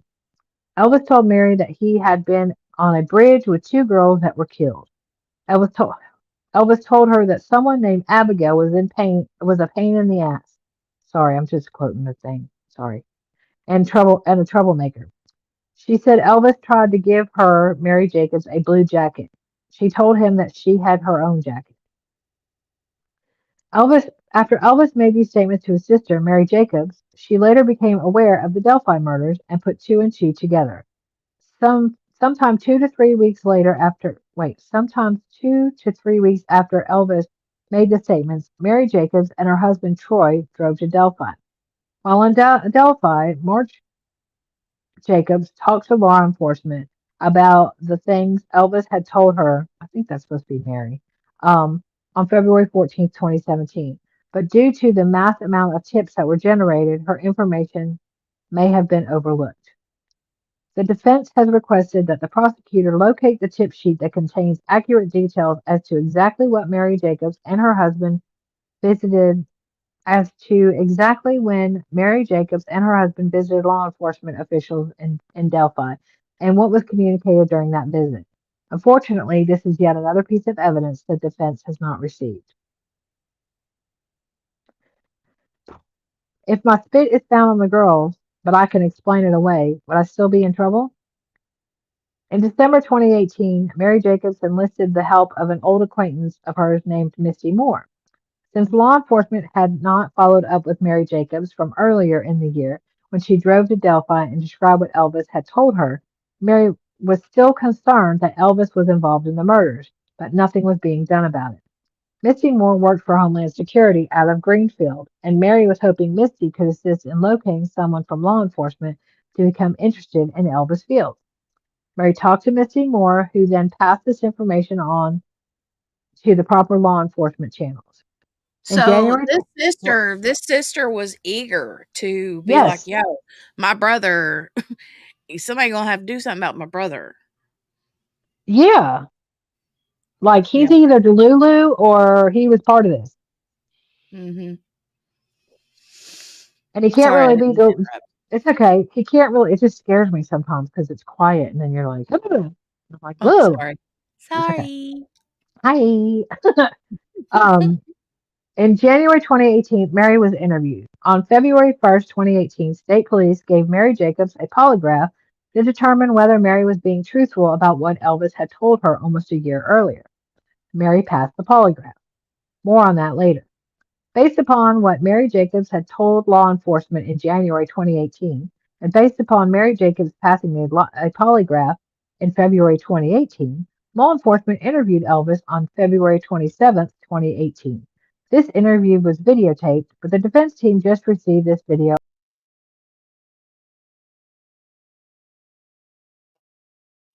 Oh, she gone. She's back. Seriously? Why my Wi-Fi trying to play today? I don't know. Jerry Holman from Unified Command conducted this interview of Elvis. Kevin Murphy was also present. During the interview, Elvis agreed to take a mouth swab that would be used for DNA. Jerry Holman and Kevin Murphy, both with the state police, explained the purpose of the mouth swab with Elvis. So Elvis was aware that DNA from his mouth swab would be compared to any DNA from the crime scene. At the conclusion of the interview, Trooper Murphy dropped Elvis off at his trailer. As described on page 1 of the Odin report, after Elvis exited the police vehicle and walked towards his trailer, Elvis turned around before entering his house and walked back to Trooper Kevin Murphy's vehicle.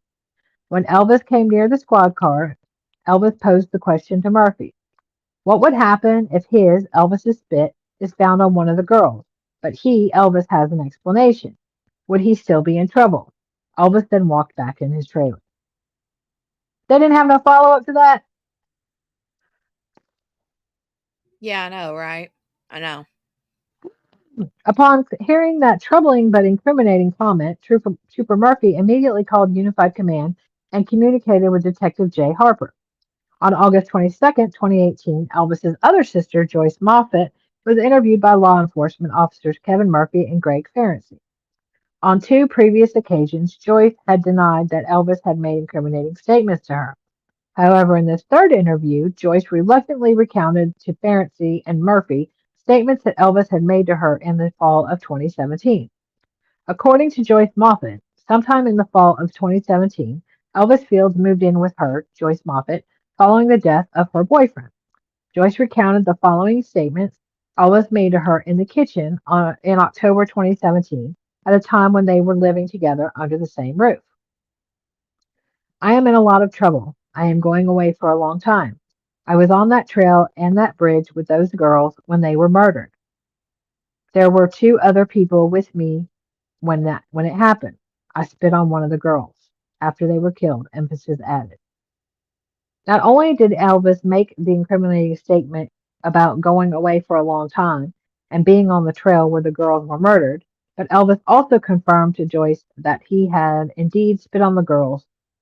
Elvis, although Elvis reassured Murphy that Elvis, would be able to explain the spit, it is unknown at this point if Elvis has provided that explanation. Jenny, can you take over for a minute? Yes, ma'am. Sorry.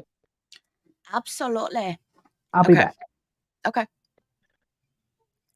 Hold on. Let me get where I need to be. All right. Elvis lied to police, claiming he did not know Johnny Messer, even though Johnny Messer said he not only knew Elvis, but that Elvis was interested in joining Messer's and Brad Holder's Vinlander crew. Excuse me. Let me get a drink of coffee real quick. Sorry, I caught you off guard. I apologize. Oh, it's okay. It's okay. Everything good? Yeah, I just gotta get man-child up and take my med. Oh, okay. My alarm went off. So Okay. I'll be right back. Okay. In his June 2018 interview, Elvis unequivocally denied knowing the recruiter Johnny Messer. However, in his October 2018 interview, Johnny Messer tells a different story. In that October 23, 2018 interview, Johnny Messer states that Elvis lived with Johnny's, Uncle Billy Messer. Johnny Messer further stated in that interview that Johnny Messer, would take firewood to his uncle's home during the winter that Elvis was living with Billy Messer.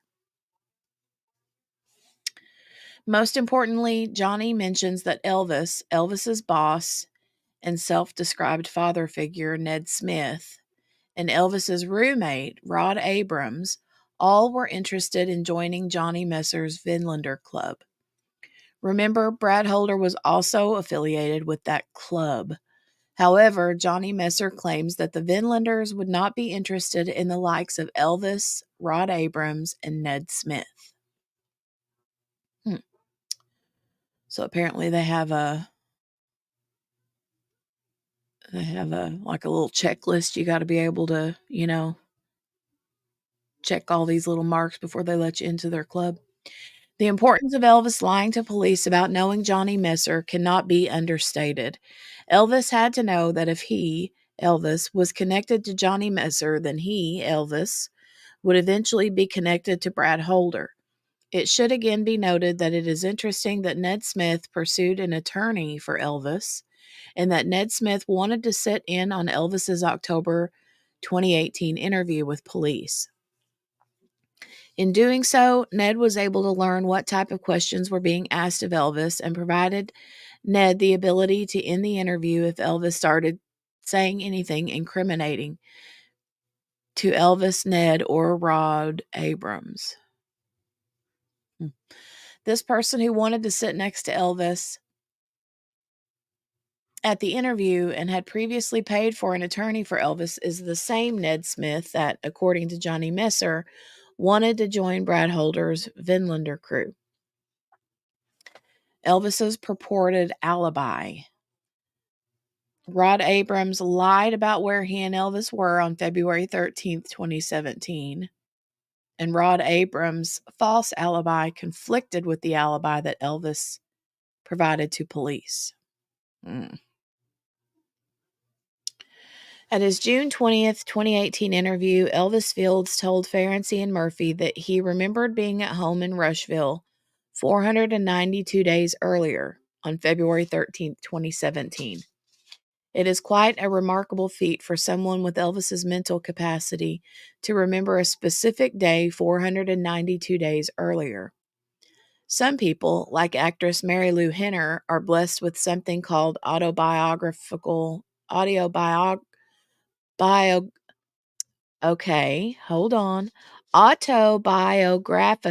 memory,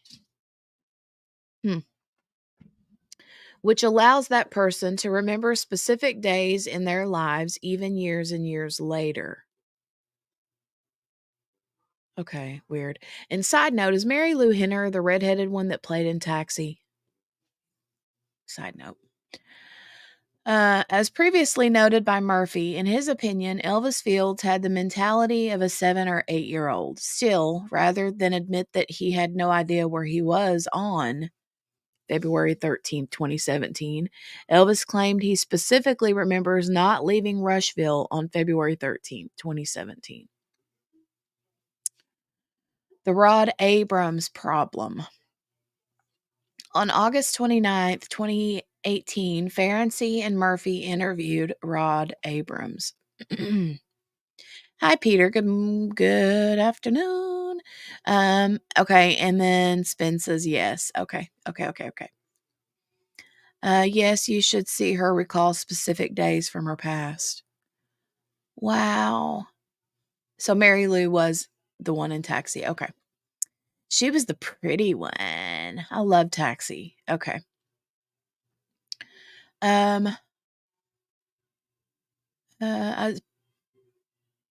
See, QB, I see that you have dropped down, but I also see that you're muted.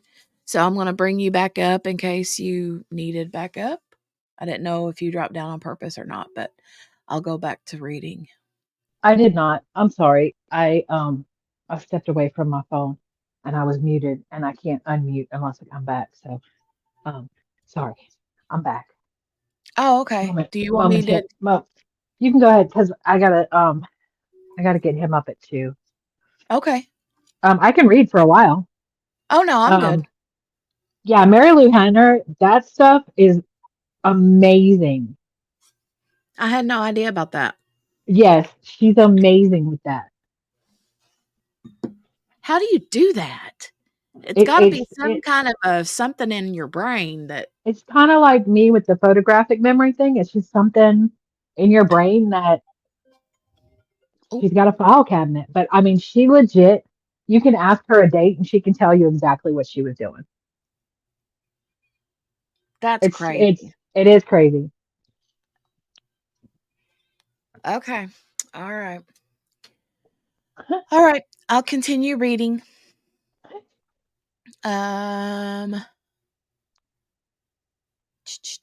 The Rod Abrams problem. On August 29th, 2018, Ferenczi and Murphy interviewed Rod Abrams. When asked where he and Elvis were on February 13th, 2017, Rod Abrams said that he, Elvis, and Ned Smith were in Muncie on that day visiting a sick friend at the hospital. Hi, baby.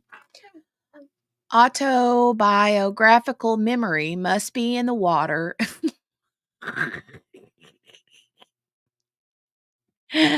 That was such a smart alecky little blip right there in this. What, honey?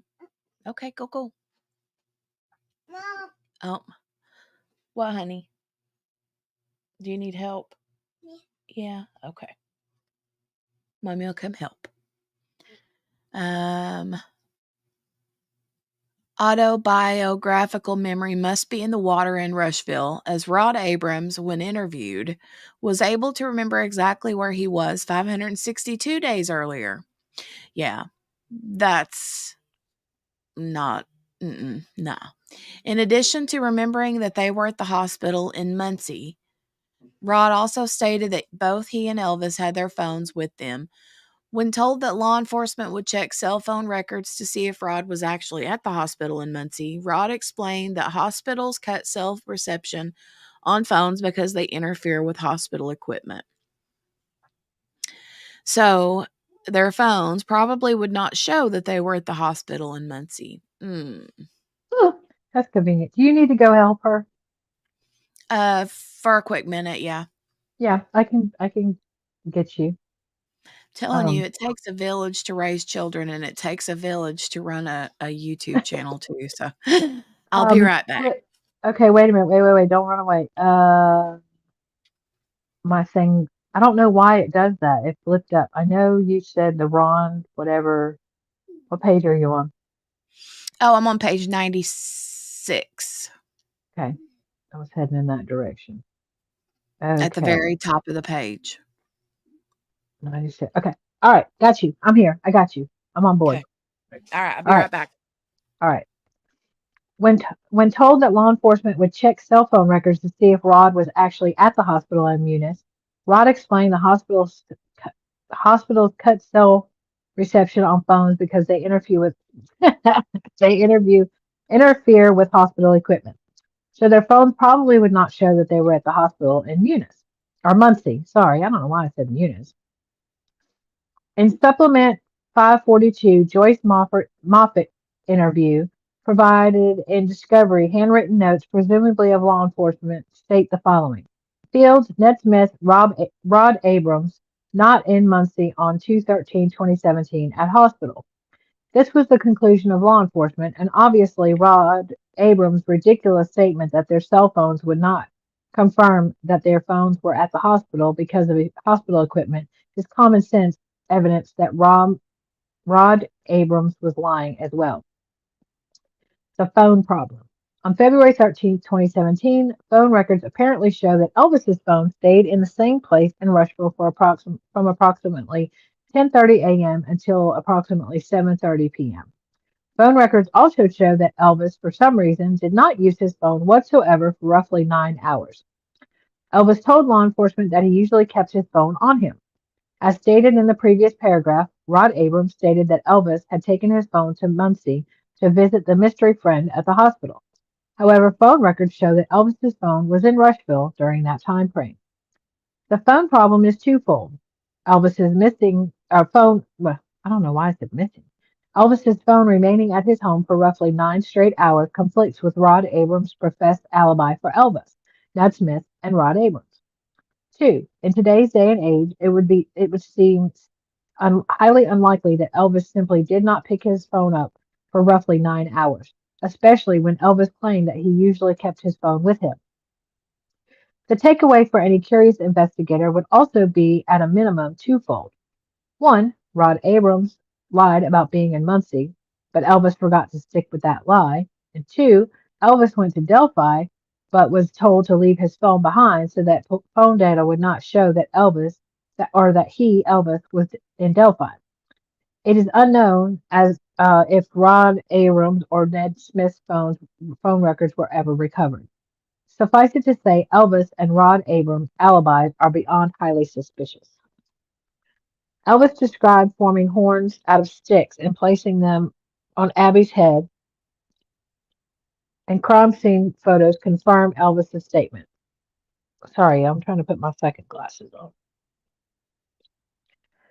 Perhaps the most damaging piece of evidence that links Elvis to the crime scene was found in an unusual place, the middle of a report that memorialized the results of Mary Jacobs' polygraph examination.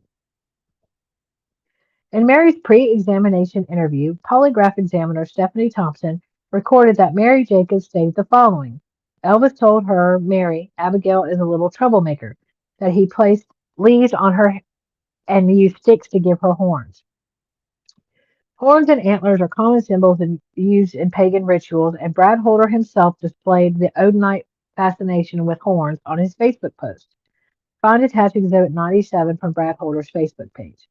As you can see, the middle photograph is an image of a person with a small stick-like antlers on top of their head. Find attached a close-up photograph of Abby's head from the crime scene.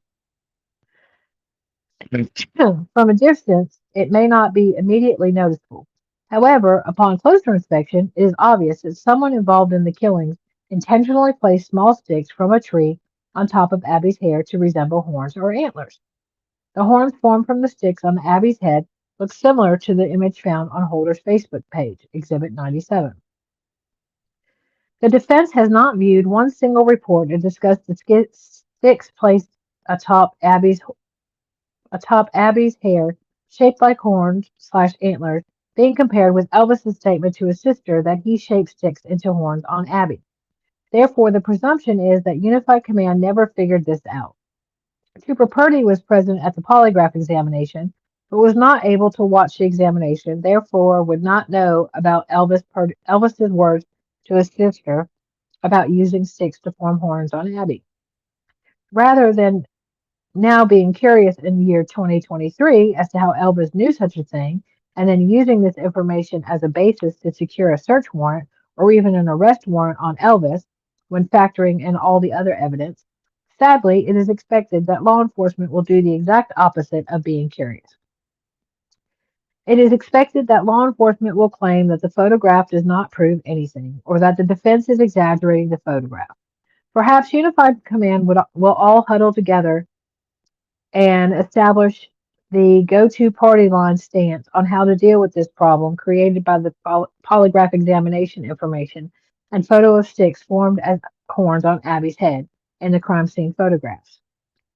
It would be refreshing if someone in Unified Command would stop worrying about how the public will view their incompetence, admit to mistakes, and then perform the type of police work that should have been performed 6 years ago. The defense is not holding its breath. As the defense told Holman in his deposition, the unfortunate expectation is that Holman and Liggett will try to figure out how to solve that problem rather than to solve the case of who murdered those girls. I'm back, Ellis, QB. hi. I was trying to talk light so that I wouldn't scare you. Thank you. If you came in hot one of those times and I jumped out of my skin. I'm so sorry. No, you're fine. Mhm. That's my problem. Elvis's insider knowledge of the crime scene may be a place for Holman to start. Again, part of the FRANKS analysis involves the court reviewing the behavior of law enforcement to determine whether Liggett intentionally concealed and falsified evidence in Liggett's affidavit for search warrant. Liggett and Holman and the rest of the Unified Command's reaction to the information contained in the polygraph examination concerning sticks formed into horns on Abby's head has a lot of words in each sentence, may very well reveal whether Liggett is interested in the truth or in burying the truth, which again is part of the FRANKS analysis. I can take over whenever you need me to. If you want to, because I'm gonna have to get him up in a minute, and I'm sure y'all don't want to hear me banging on his door. Okay. I mean, I'm not gonna lie. That was gonna happen. Yeah, I can do it, honey. I'm just putting my hair up and trying to regroup here. Okay. I was trying to read and put my my second glasses on at the same time, and let me tell you how that worked out. Not well. Okay, so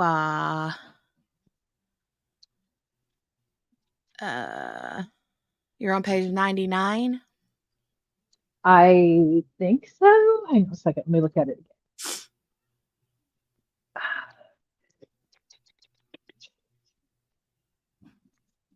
again.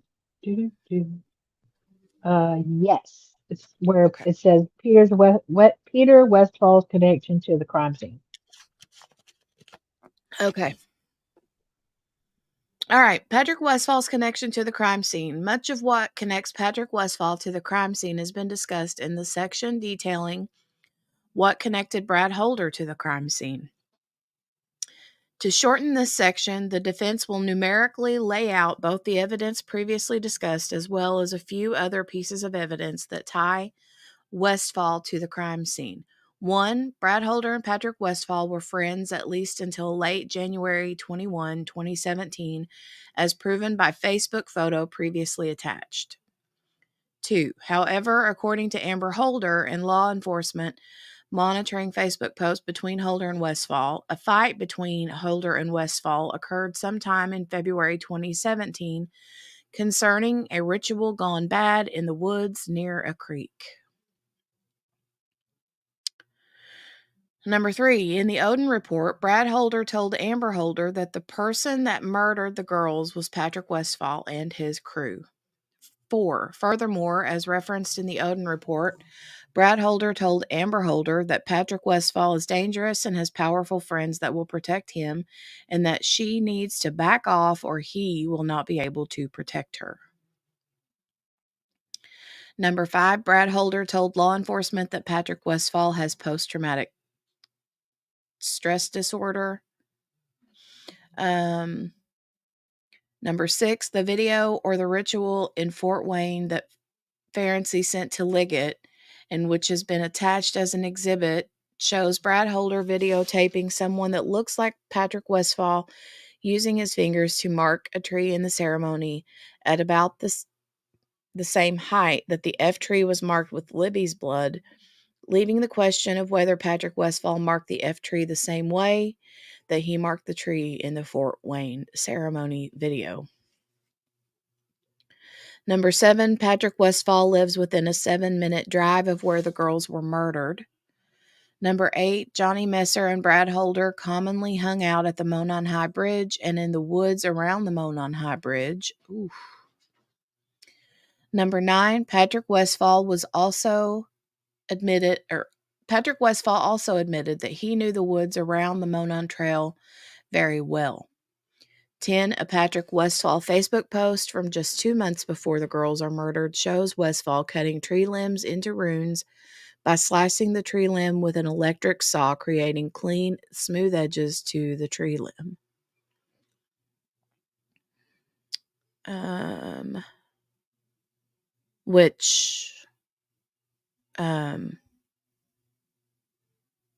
In case you've forgotten, some of the tree limbs that were found on and around the girls did have smooth edges, like they had been cut with a saw.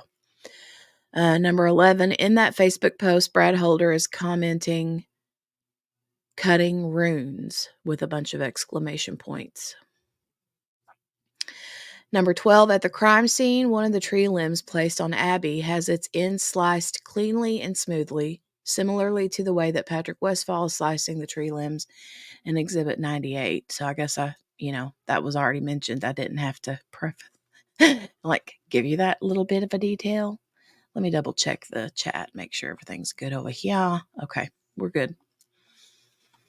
Number 13, Westfall's alibi for February 13th, 2017 is that on the day of the abduction, he was at home with his son, Nick.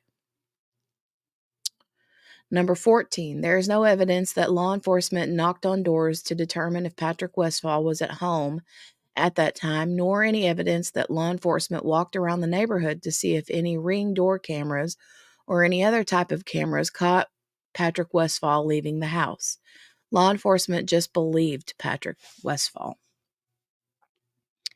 Number 15, Patrick Westphal was a pastor for a religion known as Asatru, which is a warrior type of religion with many gods, including Odin and Thor. Number 16, Patrick Westphal and Brad Holder were both affiliated with Vinlanders Club or gang, along with Johnny Messer. Number 17, on March 2, 2017, only 16 days after the girls were found murdered, Unified Command member Kevin Hammond indicated that there was no lead required concerning Patrick Westphal, meaning no further need to investigate Patrick Westphal.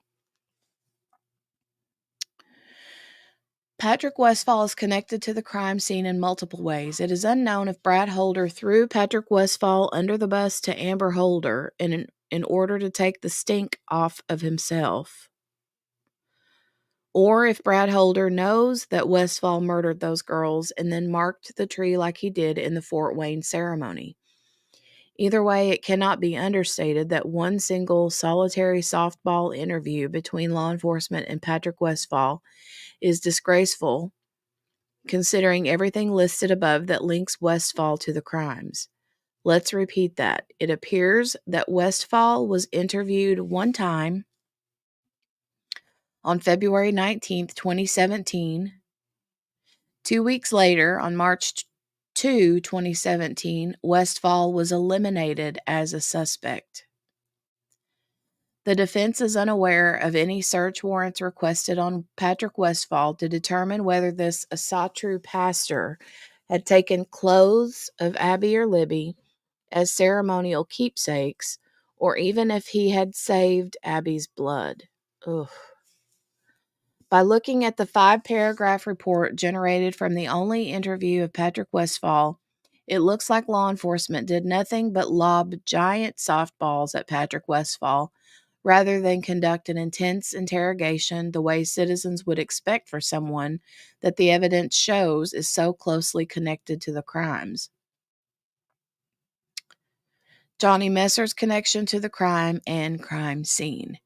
As had previously been discussed, Johnny Messer was close with Brad Holder and Patrick Westphal and also knew Elvis Fields, Ned Smith, and Rod Abrams. Furthermore, as previously discussed, Johnny Messer was a recruiter for Vinlander. Also, as previously stated, Ned Smith, Rod Abrams, and Elvis Fields all hoped to join the Vinlander Club, according to Johnny Messer. Around Valentine's 2017, Johnny Messer went up there to Delphi to hang out with his Vinlander buddies. As stated earlier, Patrick Westphal claimed to be at home in Delphi on February 13, 2017, and Brad Holder claimed to be in Logansport on February 13th, 2017. Therefore, if Johnny Messer was going up there to visit his Vinlander buddies, he was going to Delphi to spend time with Westphal, who was like Messer's brother, or possibly to Logansport to visit Holder. Because up there means up there, not, When Messer came back from being in Delphi around Valentine's Day, the vehicle he drove to Delphi had blood along the side of the vehicle, and he had no explanation for the blood's existence. Taylor Hornaday had to go to the car wash multiple times to clean off the vehicle. So we had talked about that earlier. Taylor was a girlfriend or ex-girlfriend or something of Messer. And she said whenever she got the car back, it had the blood on it. And yeah. Did he hit a deer? I mean, that would be easy to explain if there was Right. such explanation. I'm back, by the way. Hey. Hey. But yeah, you would think he would have just said, oh, I hit a deer, Evidence shows that the recruiter, Johnny Messer, was the connective tissue between the Delphi crew and the Rushville crew. Unified Command overlooked these connections, and furthermore, Liggett failed to inform Judge Diener of these connections to the murder scene. Rod Abrams' connection to the crime scene. Rod Abrams told police a lie about his whereabouts on February 13, 2017. This was discussed and referenced in Elvis's section, as was the fact that Elvis's alibi conflicted with Rod Abrams' alibi. Here are a few other evidentiary nuggets picked up from the defense's review of Rod Abrams' February 27th, 2018 interview that the prosecution just provided to the defense on September 8, 2023. Some of these evidentiary nuggets from Rod Abrams' videotaped interview incriminate Elvis Fields. 1. Elvis had been working for Ned Smith since 2005, but then stopped working for Ned in 2017, the same year as the murders.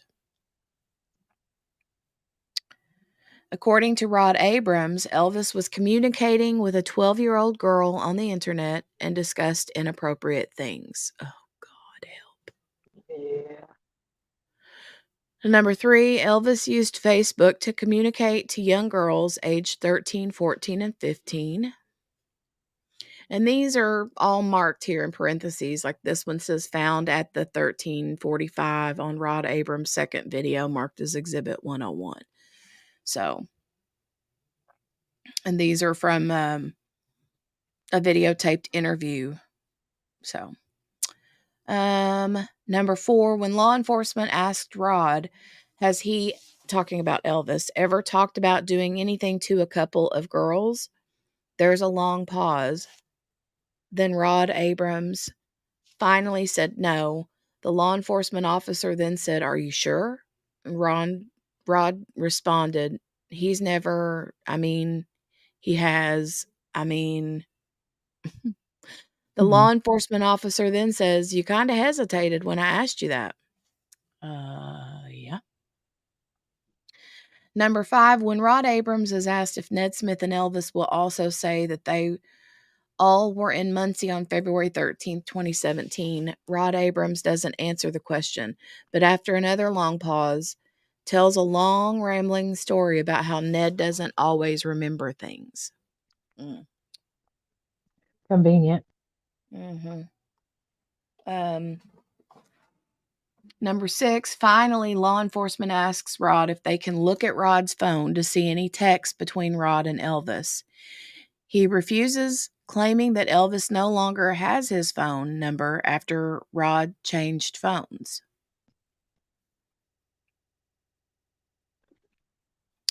Number 7, according to Johnny Messer, Rod Abrams were all interested, along with Elvis and Ned Smith, were all interested in joining Messer and Holder's Vinlander Club. The lies about Elvis's alibi should have been especially alarming to Unified Command. However, the items enumerated above all should cause Unified Command to pause about Rod Abrams and Elvis Fields' involvement in the murders. Conclusion of Part 2. Part 2 was dense with information. However, the court should be able to see that Tony Liggett knew about the obvious connection between Odinism and the murders, and specifically the connection to Brad Holder, Patrick Westphal, Johnny Messer, Elvis Fields, and Rod Abrams, based upon the evidence provided to the court. The fact that a mystery Purdue professor purportedly led the Unified Command off the scent of Odinites is preposterous. Additionally, according to Todd Click's affidavit, the FBI cold case unit determined that Odinites were involved in the murders, but Unified Command did nothing to investigate the Odinites.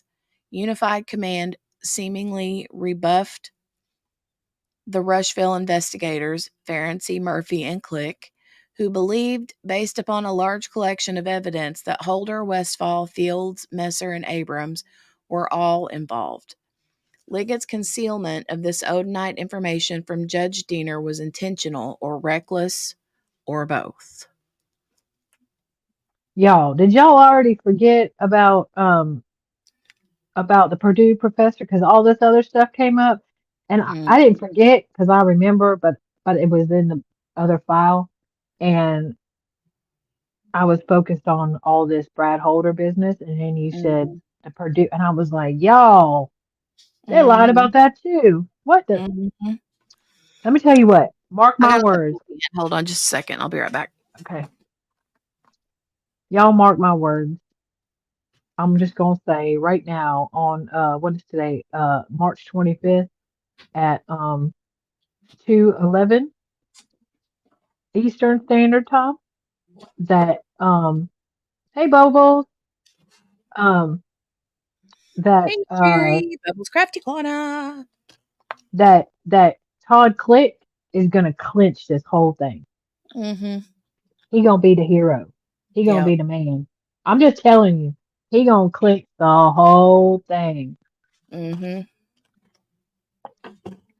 I believe that. I wonder if Judge Gull has read this memorandum yet. I don't know. She been busy She has taking been stuff busy. under advisement. At I least can't she's. At wait least for us to get through this memorandum because we close, girl. We only got 30 pages left. I 25. know. How much have we read today? We started on. I wasn't here when you started. I We came in started. around 84 or something. Yeah, we started on 60 something, I think, today. Look at y'all flying through it. Mm-hmm. Hmm. Well, I mean, you read fast too, so that helps. And I'm good till 3 because apparently my adult child wants to keep pushing off the alarm. Oh, a whole hour though? He don't have to get up until 3:30. Well, 3:15. But because he works overnight, just so y'all Yeah. know, he ain't just sleeping all day.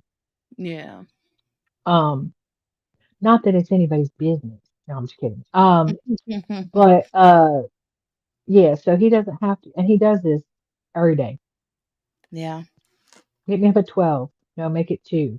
No, make it 3. Because when I tell you that this child can sleep anywhere, and when he's asleep, a bomb could go off. The whole tornado siren went off, and he didn't hear it. Oh my God. Like it's, anyways. Sorry. Side note. Sidebar. Sidebar City. Yeah. Sidebar city. You want me to All read from right. it? Do you? Yeah. I mean, we might be able to. You think we can bust this thing out today?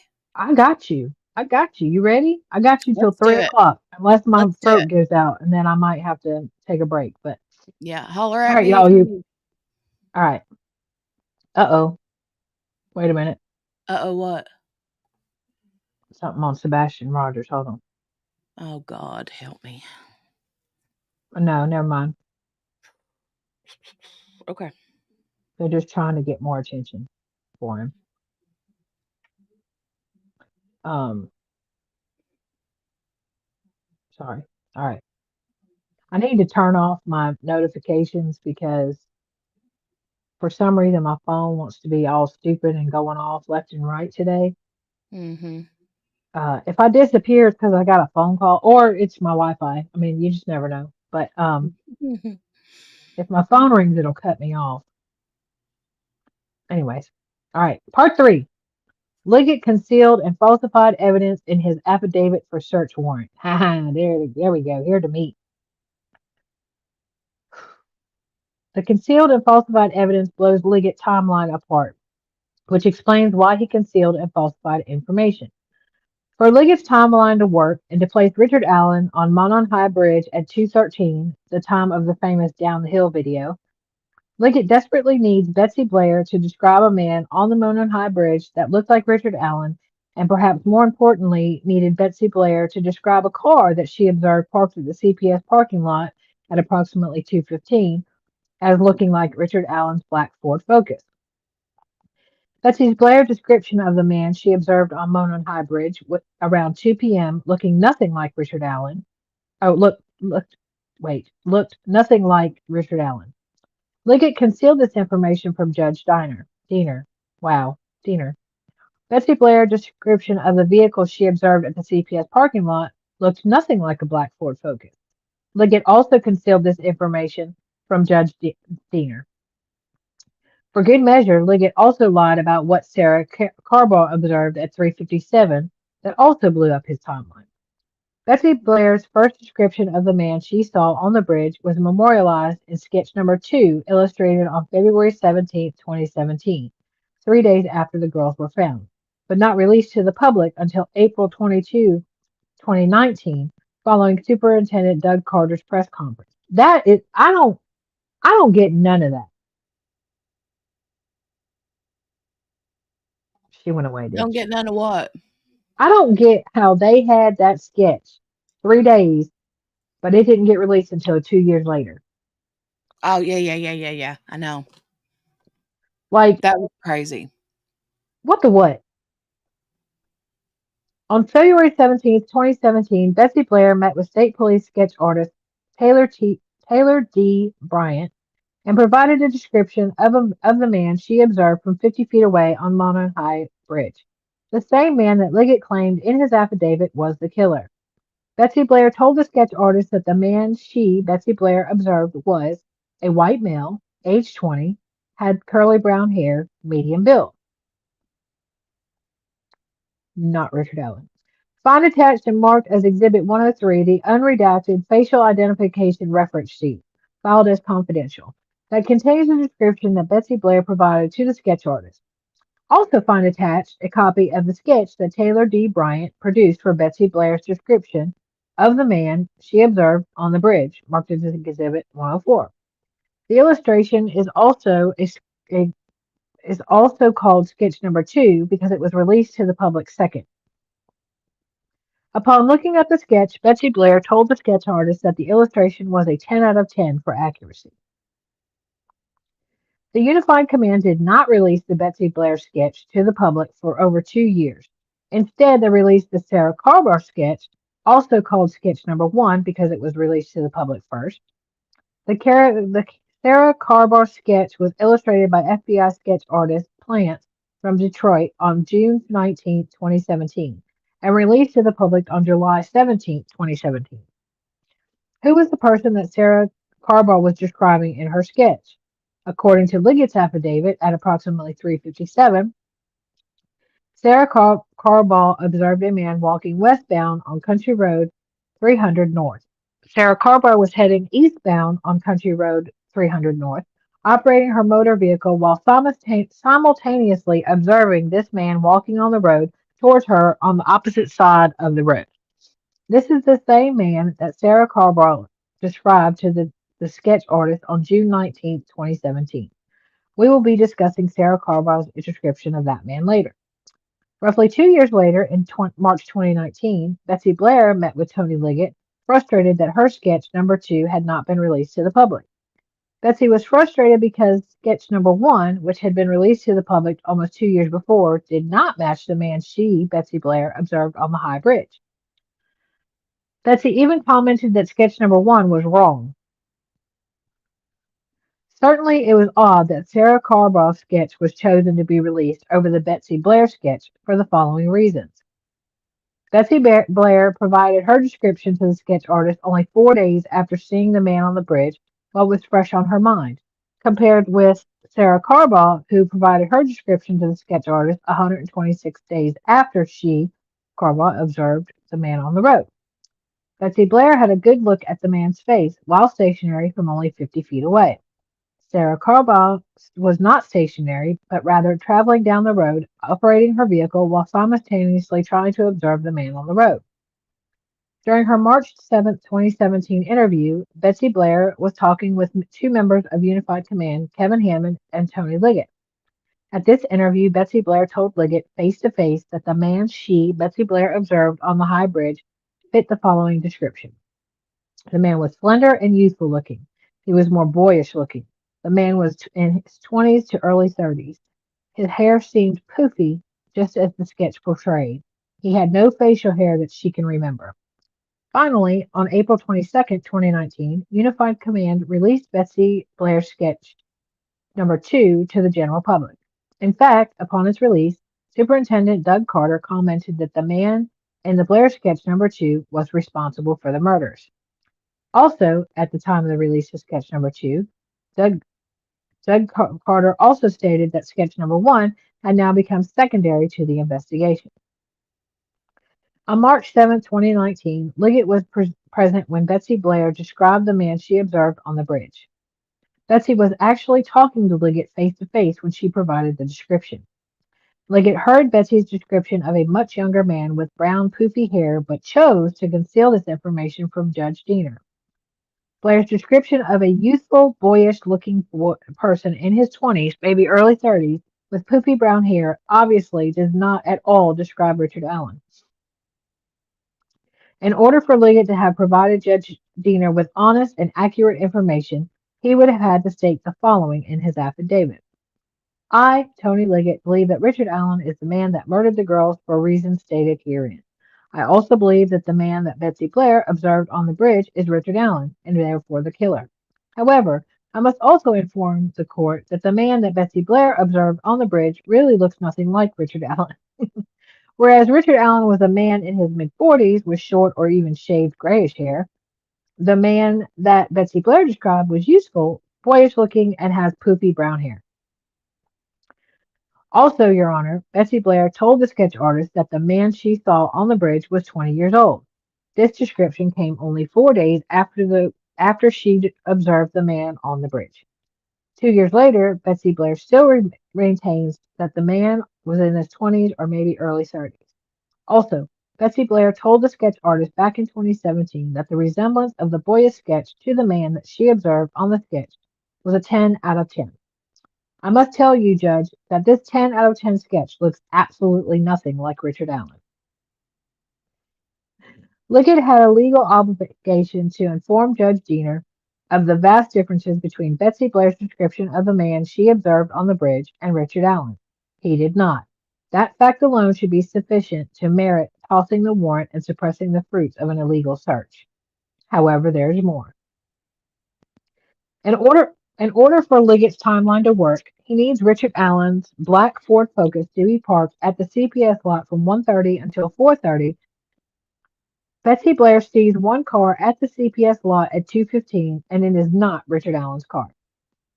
Richard Allen voluntarily was interviewed on October 13th, 2022. Watching the videotaped interview, which, by the way, they didn't lose, it is apparent that Richard thought he was being asked questions to help assist the police in solving the crime. In trying to provide Liggett and Mullen a timeline of when he, Richard Allen, was at the trail, Richard stated he arrived at the trail around noon. Later in the interview, Richard told Liggett and Mullen that he probably left the trail around 1:30. In his affidavit, Liggett states that Richard Allen parked his black Ford Focus at the CPS parking lot and then cut over to the trail where he, Richard Allen, then walked to the high bridge, ultimately following Abby and Libby across the bridge before abducting them. After murdering the girls, Liggett stated in his affidavit that Betsy Carball observed a man that Liggett claims is Richard Allen walking along 300 North at approximately 3:57 westbound towards the CPS parking lot. The implication being that Richard Allen was walking back to his car after abducting and murdering the girls.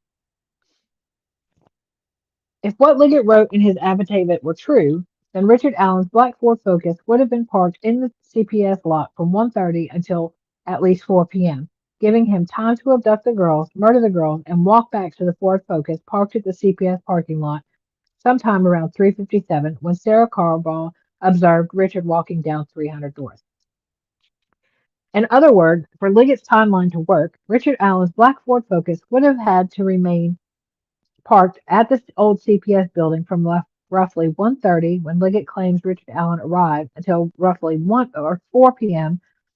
after, as Liggett claims, Richard Allen had abducted and murdered the girls. If Richard's Ford Focus was not at the CPS building lot between those hours, then Liggett's timeline would be blown. In his deposition, Liggett was asked a series of questions by defense counsel, and Liggett answered those questions as follows. Question. Is it your contention that Richard Allen's black Ford Focus was parked at the old CPS building at 1:29, roughly, p.m. on February 13th, 2017? Yes. Question. Is it your contention that Richard Allen's black Ford Focus was parked at the old CPS building at 1:45 on February 13th? Answer. Yes.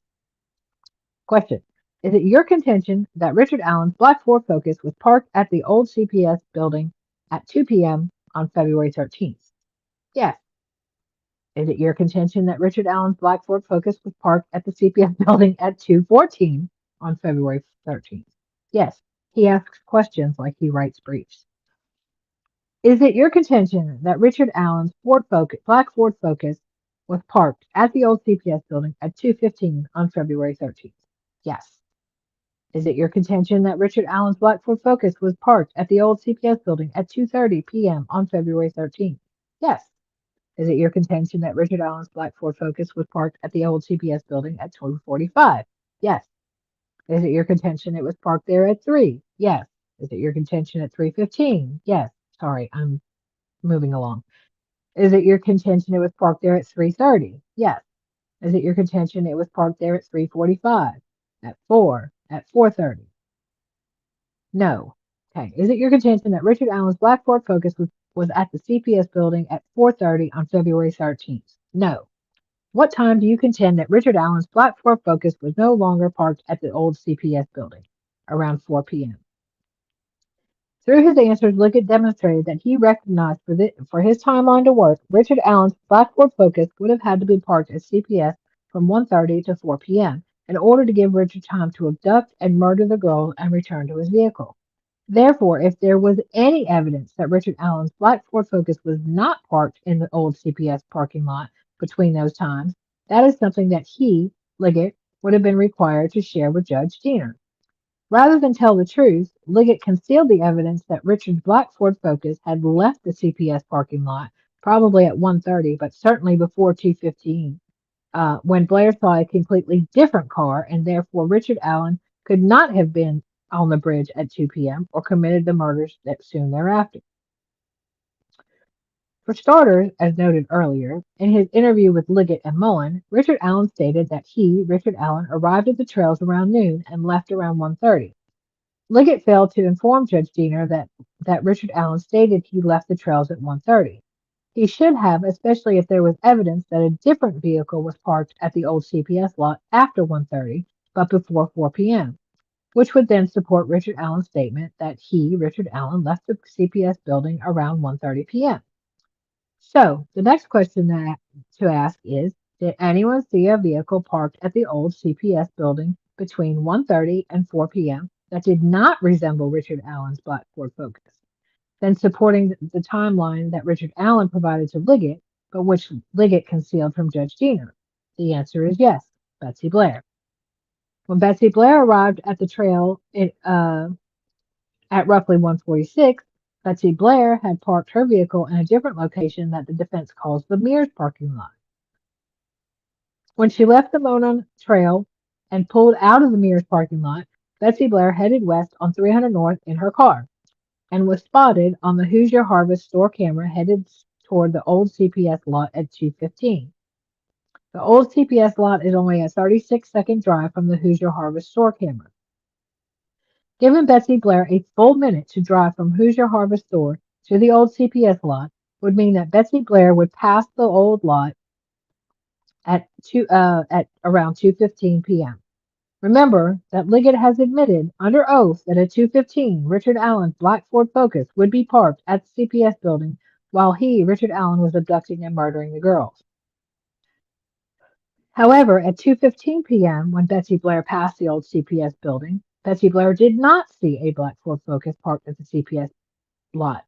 The car that Betsy Blair observed as she passed the old CPS building looked nothing like a black Ford Focus. According to Liggett's own report, Betsy Blair observed one car parked at the CPS lot at 2:15, and that car resembled a 1965 Ford Comet that her father once owned. The shape had sharper angles. Again, to whom did Betsy Blair provide this description of a 1965 Ford Comet looking angular in appearance vehicle? None other than Liggett himself.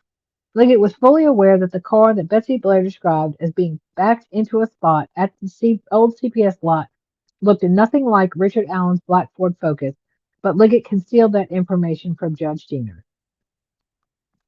Y'all. It should be noted that if we cagey, a little bit cagey. They keep spelling this man's name wrong, and it's killing me. It should also be noted that if Richard Allen left at 1:30, then the person that Betsy Blair observed on the high bridge at roughly 2 p.m. was not Richard Allen.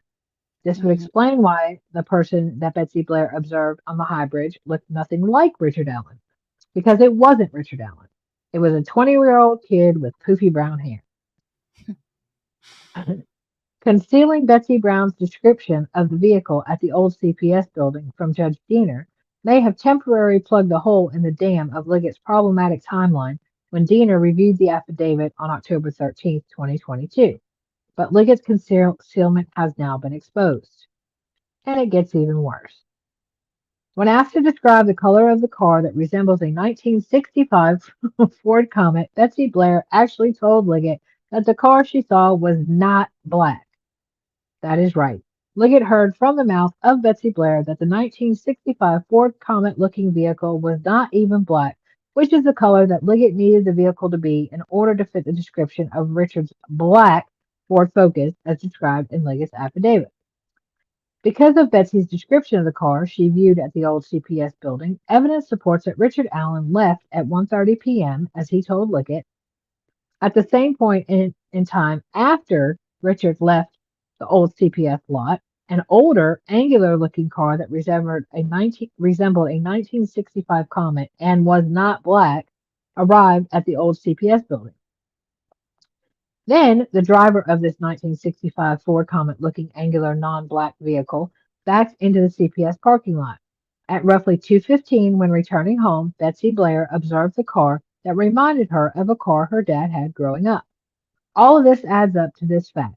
Evidence concealed by Liggett supports that Richard Allen was not at the crime scene, as he had already left at 1:30 p.m. and was already home by the time Betsy Blair observed the 1965 Ford Comet-looking non-black vehicle at the CPS parking lot. And Liggett knew it. Again, because of Betsy Blair's description of the vehicle she observed at the old CPS building, evidence support that Richard Allen was also home by the time that Betsy Blair saw the 20-year-old with the brown poofy hair on the bridge. Which again explains why the person on the bridge looks nothing like Richard Allen, because it wasn't Richard Allen. This is simply outrageous and abusive behavior on the part of Liggett.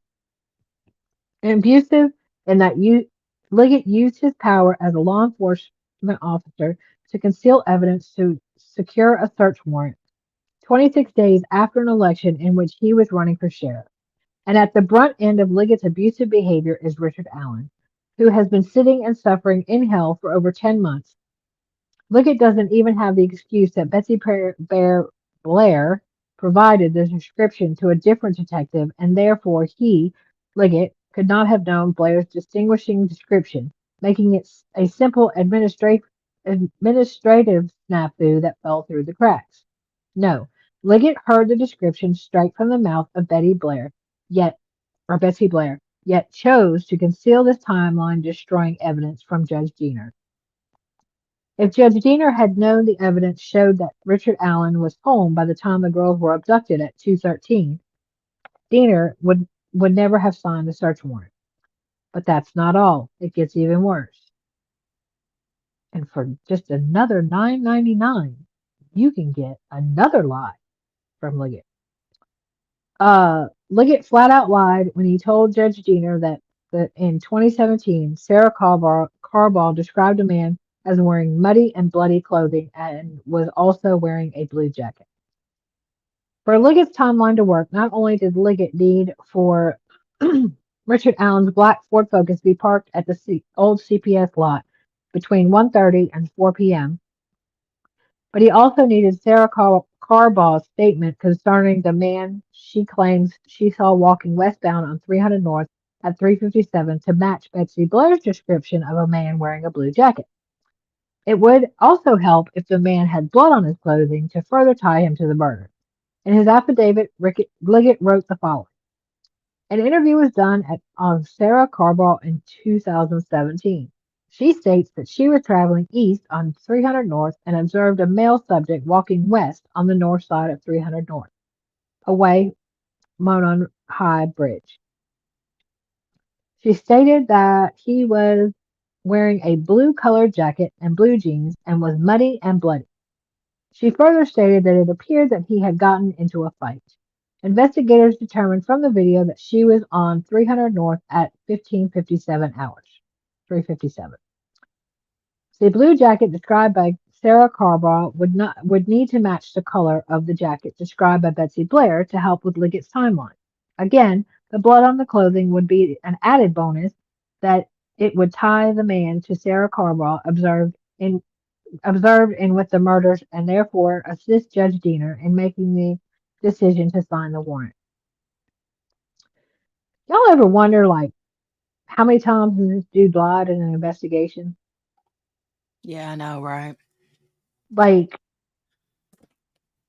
I mean, to be so brazen Mm-hmm. and to think that he's not going to get caught, like, how many times has this happened before? I know. Um, It's funny because the word brazen was used earlier too. oh, was it? Hey, Kel. Hey, Kel. That? Yeah, in Hey, this Kel. document. Yeah, in this memorandum. It is brazen, though. I mean, all of their stuff is brazen. Even Judge Gull is brazen. I mean, blatantly, she just ruling on stuff without a hearing. That's not how this works. That's not how any of this works. Right. Anyway, sorry. The problem is that in 2017, Sarah Carbaugh told Liggett to his face that the man she observed walking west on 300 North was wearing a tan-colored coat, a light-colored coat, not a blue jacket. This is a problem because the color of this man's coat did not match the coat of the 20-year-old boyish-looking man with the poofy brown hair that Betty Blair observed on the High Bridge around 2 p.m. According to Liggett, both of these men were Richard Allen. Another way to put that is that Liggett has asserted that sketch number 1 and sketch number 2 are the exact same man, Richard Allen. Carbaugh saw a man walking on 300 North wearing a jacket.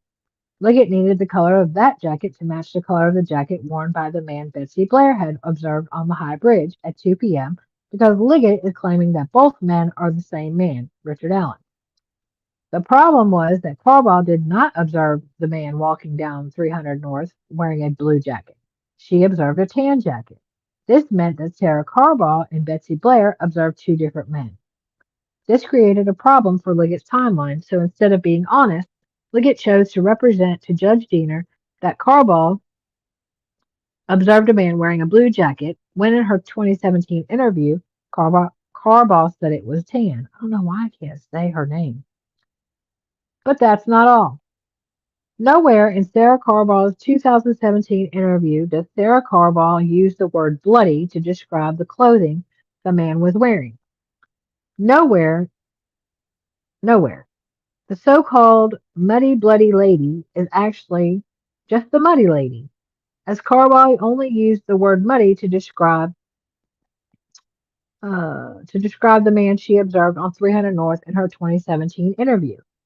It certainly would help Judge Diener in making his decision if the man walking down the street was wearing a blue jacket and also wearing bloody clothing, as if he had just murdered somebody. However, Liggett just flat out lied. Sarah Carbaugh has never mentioned a blue coat and never mentioned blood in her 2017 interview. Instead of lying, had Liggett told Judge Diener that the man walking down 300 North at 3:57 p.m. was wearing a light-colored tan coat instead of a blue coat, then Judge Diener would have realized that Betsy Blair and Sarah Carbaugh did not see the same man. Instead of lying, had Judge Liggett told Judge Diener that the man walking down 300 North only had on muddy clothing, then Judge Diener would not have associated that man with the murder. Again, Liggett can't claim that when drafting the affidavit, Liggett relied on the false description provided by a different investigator. No, Sarah Carbaugh told Liggett to his face that the man she observed was wearing a tan coat and was only muddy, not bloody. If Judge Diener had been told the truth, he would not have, nor should he have, signed the search warrant. Conclusion of Part 3. There is a reason that in this sworn affidavit, Liggett concealed key information from Judge Diener and lied about other key information. Had Diener known hidden and falsified facts, then Diener would not have signed the search warrant, would never have signed the search warrant. A search warrant that was already insufficient in linking Richard Allen to the murders even before Liggett's lies and deceptions. Liggett concealed and falsified evidence. Liggett's concealed and falsified evidence uh, would have told a completely different story had Liggett not concealed evidence and, and lied about evidence. Richard Allen told Liggett to his face that he, Allen, had left the old CPS parking lot by 1:30 p.m. But Liggett opted not to let Judge Diener know about what Richard said. When Richard Allen drove away from the old CPS parking lot at 1:30 p.m. to go home, at some point in time before 2:15 p.m., a person driving a car that resembled a 1965 Comet, angular in shape and not black, backed their car into the old CPS parking lot and parked. Then, at 2:15, Betsy Blair drove past the old CPS parking lot and observed the car and remembered what it looked like because it reminded her of her youth, a car that her dad drove in the 1960s. Because Richard Allen had left the CPS lot at or before 1:30 p.m. It certainly explains why the man that Betsy Blair observed at the High Bridge at 2 p.m. was a boyish and youthful looking 20 to 30-year-old man with poofy brown hair that looked nothing like Richard Allen. Because it wasn't Richard Allen. As Richard Allen had left his sentence. As, as Richard Allen had left for home a half hour earlier. There is a reason that the man Sarah Carbaugh observed on 300 North at 3:57 was not wearing a blue coat like the man Betsy Blair observed on the High Bridge, the same man that Liggett claims was Richard Allen. It's because the man that Sarah Carbaugh observed at 300 North at 3:57 p.m. wasn't the same man that Betsy Blair saw on the bridge at 2 p.m. It was a completely different man that had mud, not blood, on his clothing. Betsy Blair saw one man, perhaps the same man that Rayleigh Voorhees, Bree Wilbur, and Anna Spath saw on the trail. Sarah Carbaugh observed a completely different man. And while all these witnesses were observing two different men, Richard Allen was at home where he had been since leaving the Monon Trail on or before 1:30 p.m. That is the difference the concealed and falsified evidence would have made for Judge Diener. Part 4. Bum, bum, bum. You want me to take over for you? I'm good unless you ready to read. I mean, it's completely up to you. If you want to keep on, then you keep on, ma'am. I don't want to take over for you if you don't want me to. I got you for a minute. Okay. Part 4. Oath Nights in Westville. You have to say it like that. Old nights in Westville. And hey, Margaret says, people are making me big mad at work here today. Haven't y'all made your calls yet? No, I have not. Melinda says, don't let each other run out of breath. Here, let me give you some air. Do I sound like I'm running out of breath? I don't mean to. No. I might need a drink. Let me get a drink. Hey, Kel, I hope you're having a good day. I hope you're having a good day. A little bit of an intermission for a quick second. All right, I'm back. All right. Part 4. Oath Nights in Westville. After his arrest, Richard Allen was forced to be housed in Westville Correctional Facility based upon a safekeeping order. On April 3rd, 2023, two of the transport guards walking Richard to and from his visit prominently displayed multiple patches on their Department of Corrections uniform. The top patch, "In Odin We Trust," was displayed under their embroidered name tags on the right side of their Department of Corrections, hereinafter DOC, uniform shirt. On the left side of their DOC uniform shirt were two patches. The lower of the two patches consisted of a partial American flag and interlocking triangles. The interlocking triangle is a common symbol for those involved in the pagan Odinite religion. Above This American flag interlocking triangle patch was a patch that proclaimed, "I hate people." Nice. Below are images of those patches. In spite of the fact that over 5 months from November 2022 to April 3rd, 2023, Richard Allen's defense team had been able to bring in their phones when visiting Richard Allen. After Richard Allen's defense team showed photographs of a decrepit Richard Allen at Westville, Warden Gallipo apparently issued an order that Richard's defense team was no longer allowed to bring in their phones. Because Richard's defense team were no longer able to bring in their phones, the defense team was not able to take photographs or video of these patches after April 3rd, 2023. Therefore, the defense is providing affidavits from members of Richard Allen's defense team that viewed these patches on multiple occasions after April 3rd, 2023. Here are the patches worn by the guards. The images below of the patches worn by Sergeant Robinson and Jones were found on Etsy. These patches can be purchased off Etsy. They got an Etsy store and all. Rude. The first time that Richard's defense team noticed Sergeant Jones and Sergeant Robinson in the patches shown above, that they wore on their DOC uniform was on April 3rd, 2023. This also coincides with the time frame that Richard Allen's mental health began a steep decline. From that point forward, April 3rd, 2023, these two guards, Sergeant Robinson and Sergeant Jones, seem inseparable from Richard Allen. Overnight Correction Officer Robinson and Jones would walk Richard Allen to and from his attorney's visits, as well as on one occasion when Richard visited his wife, already wearing these embroidered patches. For a period, Sergeant Robinson and Sergeant Jones were also videotaping Richard Allen and his interactions with his attorneys.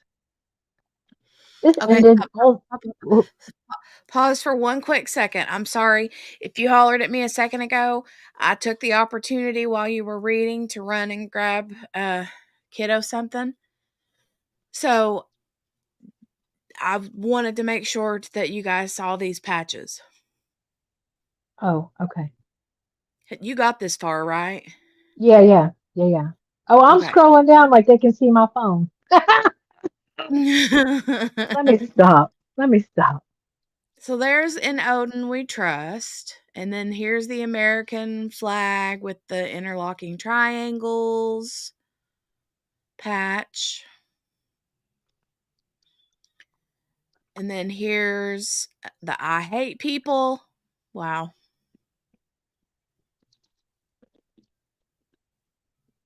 Okay. And I don't know where you're at after that point. Actually, now I got lost. Hold on. Now, see, I have a shirt that has a similar picture on it, but it says "I'm done peopling." Yeah. It don't say "I hate people." I mean, they basically say the same thing, but whatever. Yeah. I just wear it when I go camping. Anyway. Um.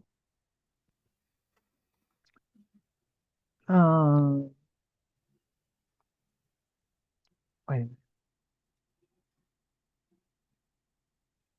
Okay.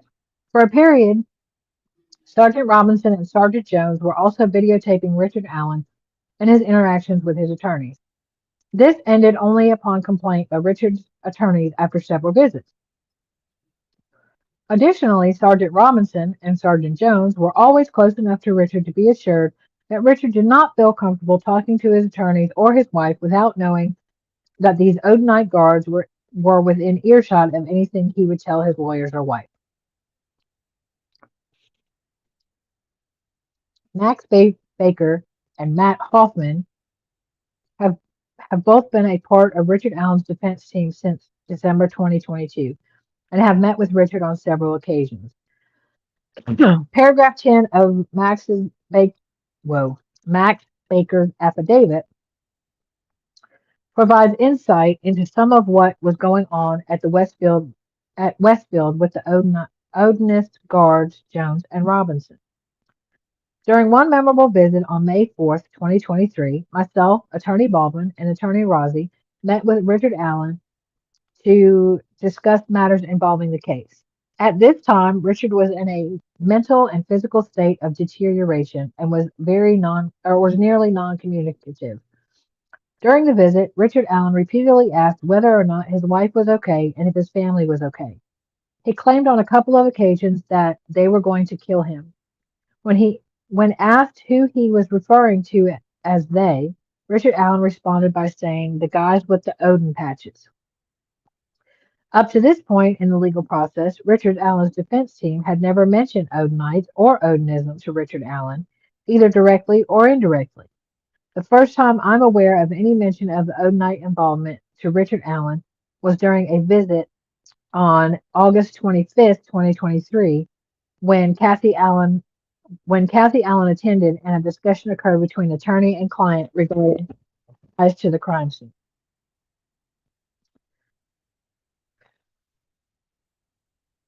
At an August 10th, 2023 deposition, the defense finally revealed to Jerry Holman, one of the main investigators, quote unquote, on this case, that the defense, knew that the evidence exposed the high likelihood that Odinites committed these murders by laying out the evidence right in front of Holman. Up until that time, the defense had strategically played dumb about possessing any knowledge of the Odinite involvement. This strategy was in place for many reasons. However, the defense finally revealed its knowledge to Jerry Holman on August 10, 2023. 1 week later, during their first attorney visit since that August 10, 2023 deposition, Sergeant Robinson, as usual, dropped Rick off at the attorney meeting. Sergeant Jones was absent on this visit. However, something else was also different on this visit. Notably missing from Sergeant Robinson's uniform were the Odinite patches that Richard's defense team had taken note of on every attorney visit ever since April 3rd, 2023. Perhaps not so coincidentally, after Jerry Holman became aware of the defense team's knowledge of the Odinite involvement in the murders, magically those patches were removed from Robinson's uniform, leaving blank spots. Sorry, somebody just texted me.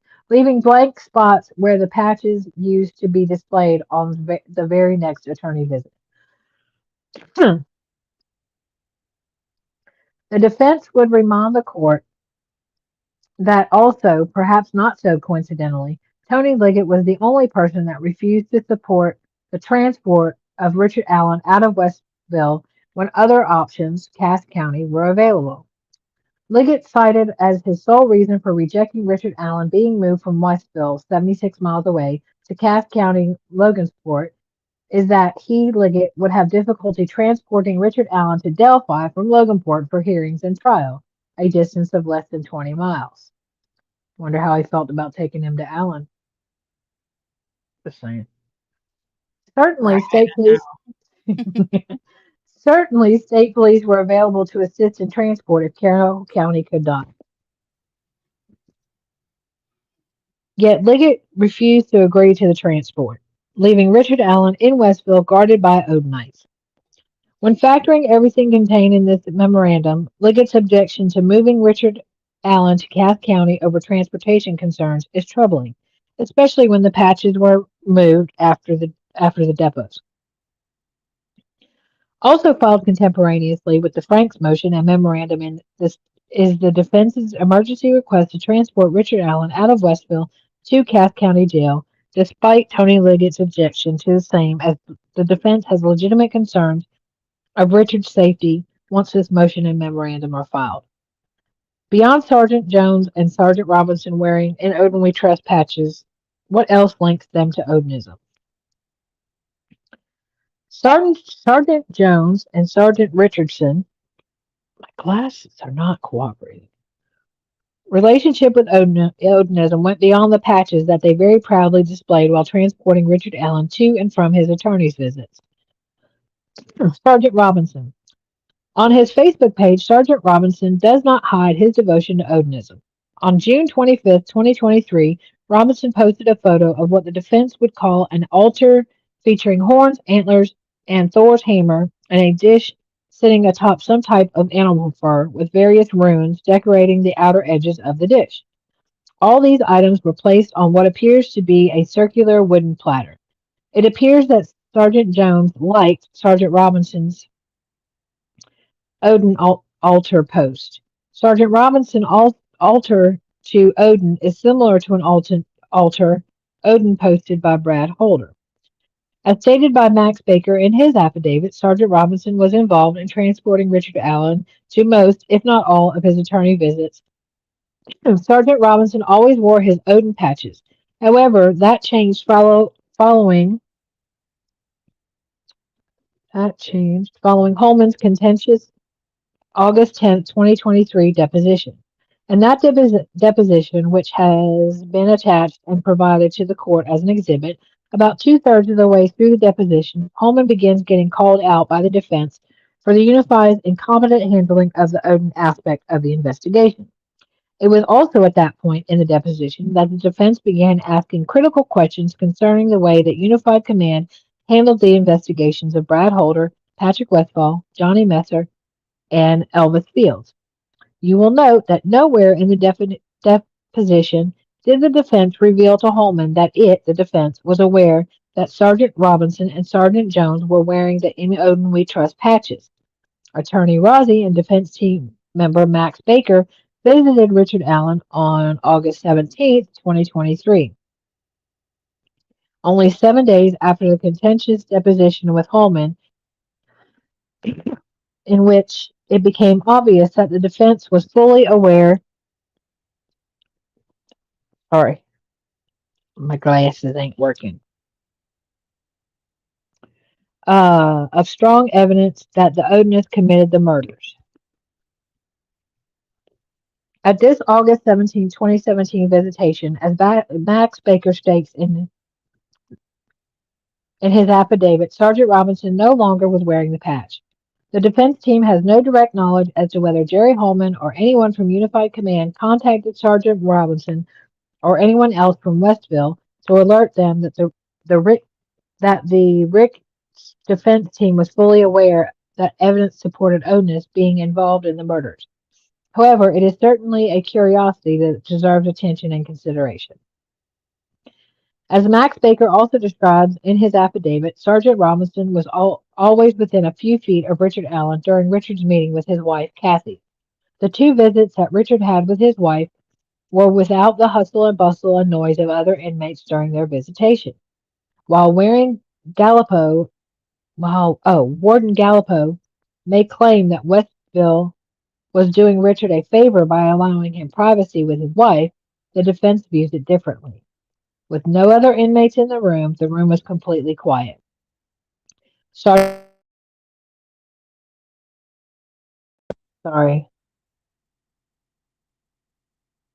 my alarm went off. Sergeant Robinson could hear everything that Richard told his wife.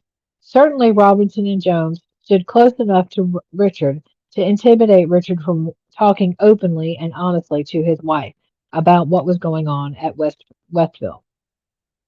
Additionally, in their combined 50 years of practicing criminal defense, attorneys Baldwin and Rozzi have never had their purported confidential attorney visits videotaped with a handheld camcorder. Sergeant Jones and Sergeant Robinson, beginning April 3rd, 2023, began videotaping Richard Allen's interactions with his attorneys. Particularly outrageous was the fact that Richard Allen was required to face the camcorder from about 10 feet away through a glass. This means that Richard's mouth was being videotaped. This means that Richard was not able to talk freely to his attorneys and say things like, "They are stating that if I don't tell my wife that I am guilty, then they said they are going to harm my wife."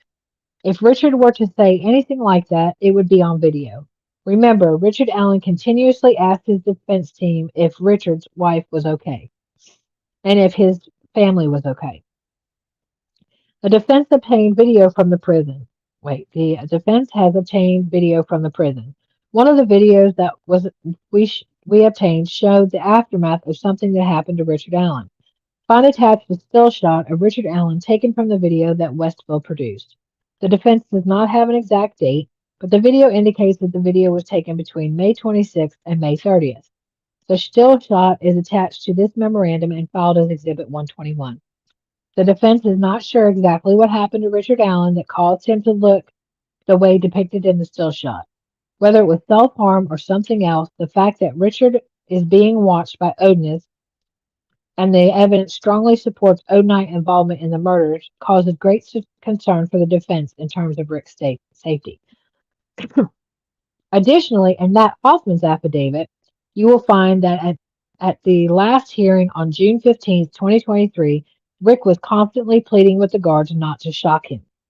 Please don't shock me. Please don't shock me. Please don't shock me.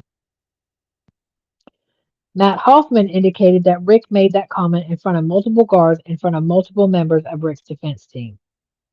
Sergeant Jones. Sergeant Jones' Facebook post reveals his ties to Odinism. Find attached an image taken from Sergeant Jones' Facebook page, marked as Exhibit 122. As you can see, the interlocking triangles that appear on Sergeant Jones' patch also appear in this photo. You will also notice a rune in the lower left-hand corner of the photo. It is hard to see because it is in black. Also remember that Sergeant Jones liked Sergeant Robinson's altar to Odin. The defense would request the court to review Max Baker's affidavit to learn of Sergeant Jones' involvement in guarding Richard Allen is nearly identical to Sergeant Robinson's involvement. Conclusions of Part 4. They don't teach you in law school what to do when your client, who's accused of murder, is being guarded by members of a religious cult whose members evidence strongly supports were the actual murderers. Yet, that is where we are. At some point in time, coincidences cease to be coincidences. The fact that Liggett did not want Richard Allen to be removed from Westville purportedly over transportation issues is curious. The fact that Odinites are guarding Richard is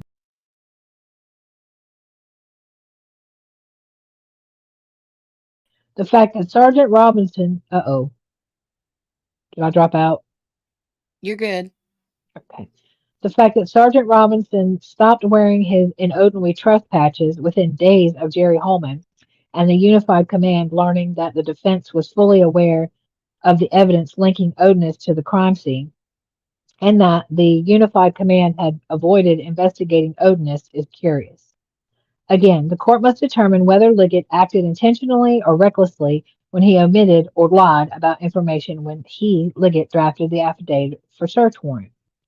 The defense would ask the court to consider that Liggett objecting to Richard Allen's transfer to Cass County over transportation issues is evidence of intentionality in that Liggett wanted Allen to remain in Westville, guarded by Sergeant Robinson and Sergeant Jones and any other Odinite that the defense of whom the defense has not learned works at Westville.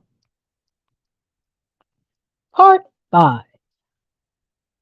Richard Allen has no ties to Odinism or any other religious cult and has no ties to the crime scene. Tony Liggett has testified under oath that there is no DNA linking Richard Allen to the crime scene. Liggett further testified that he is unaware of anything that links Richard to the crime scene through his phone, computers, or electronics. Liggett has further testified that he is unaware of any evidence that links Richard Allen to any weird religious cult group. Jerry Holman has testified to the following. There is no DNA linking Richard Allen to the crime scene. No data extracted from Richard Allen's phone connects him to the murders. No data extracted from Libby's phone connected Richard to the murders. There is no evidence that Richard Allen is or was connected to any other suspects in the case. There is no evidence found on social media that connects Richard Allen to the murders. There is no evidence extracted from Richard Allen's computers that connects him to the murders. There is no fingerprint evidence that connects Richard Allen to the murders.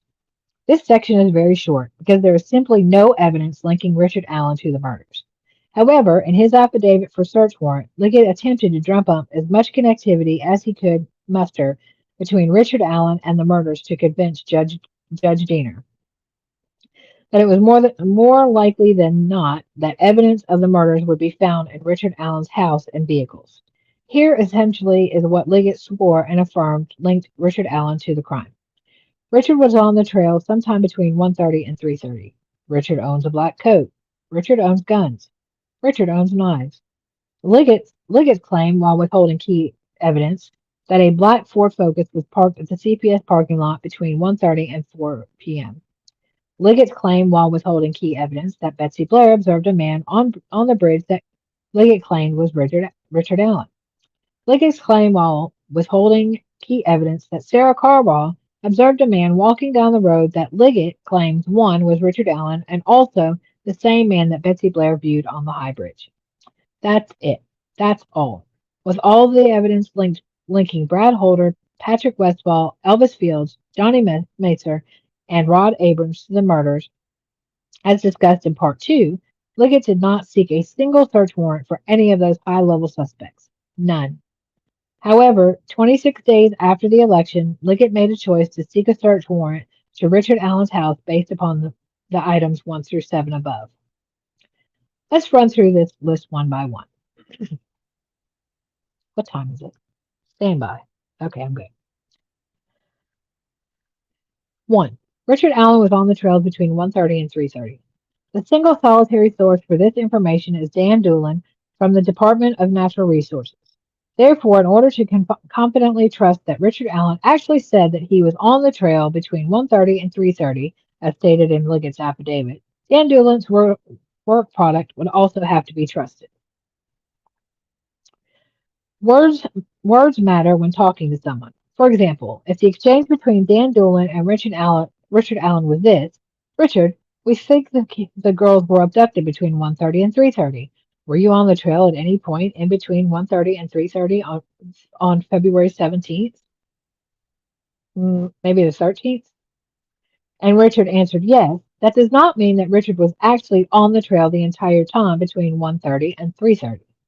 However, Doolin could memorialize that exchange as Richard claiming he was on the trail the entire 2-hour time span. If so, Doolin's report would be inaccurate.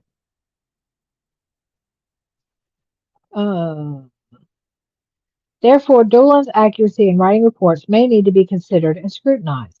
The defense does not have to go very far in scrutinizing Doolin's accuracy in report writing. It can start with the report Doolin wrote about his interaction with Richard Allen. The conversation between Richard Allen and Dan Doolin came about when Richard Allen called the tip line to provide the limited information that he, Richard, may have had from his time on the trail that day. Doolin and Richard met at a grocery store in Delphi. At the conclusion of Doolin's interview with Richard Allen, Doolin prepared his report. However, Doolin screwed up the most basic of tasks, getting the name right. Doolin was so sloppy in drafting this report that he put Richard Allen's name into the system as Rick Allen Whiteman. Before being forced to sell their house and move away from the community that they've loved because of the horrific allegations that Rick brutally murdered 2 young girls, Richard Rick Allen and his wife lived for many years on Whiteman Drive. This is probably the source of Doolin's mistake. On Exhibit 123, Doolin's unclassified report, which shows DNR Officer Dan Doolin identify Richard Allen as Rick Allen Whiteman in the system.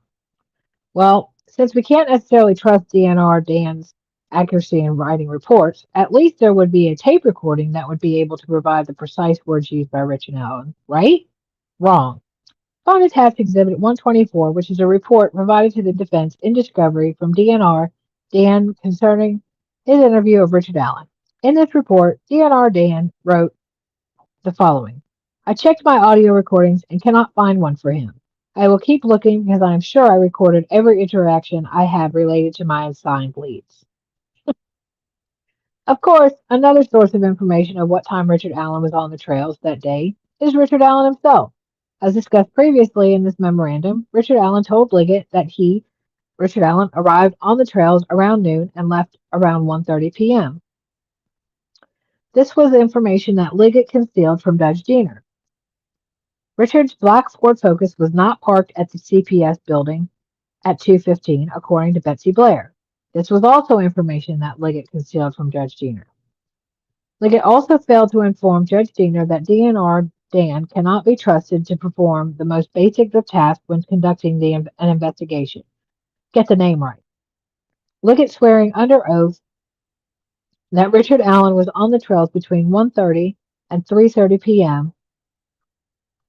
Hang on, sorry. They got a preliminary report on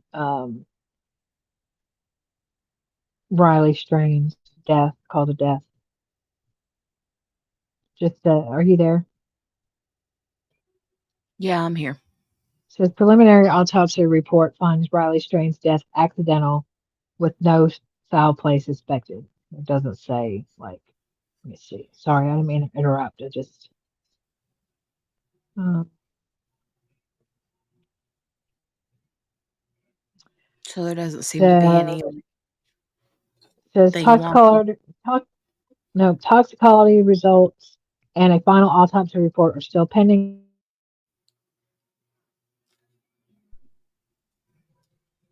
Sorry, Oh, I you didn't cut mean out.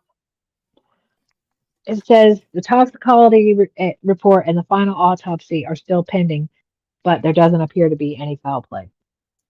Okay. Good. Okay, let's see.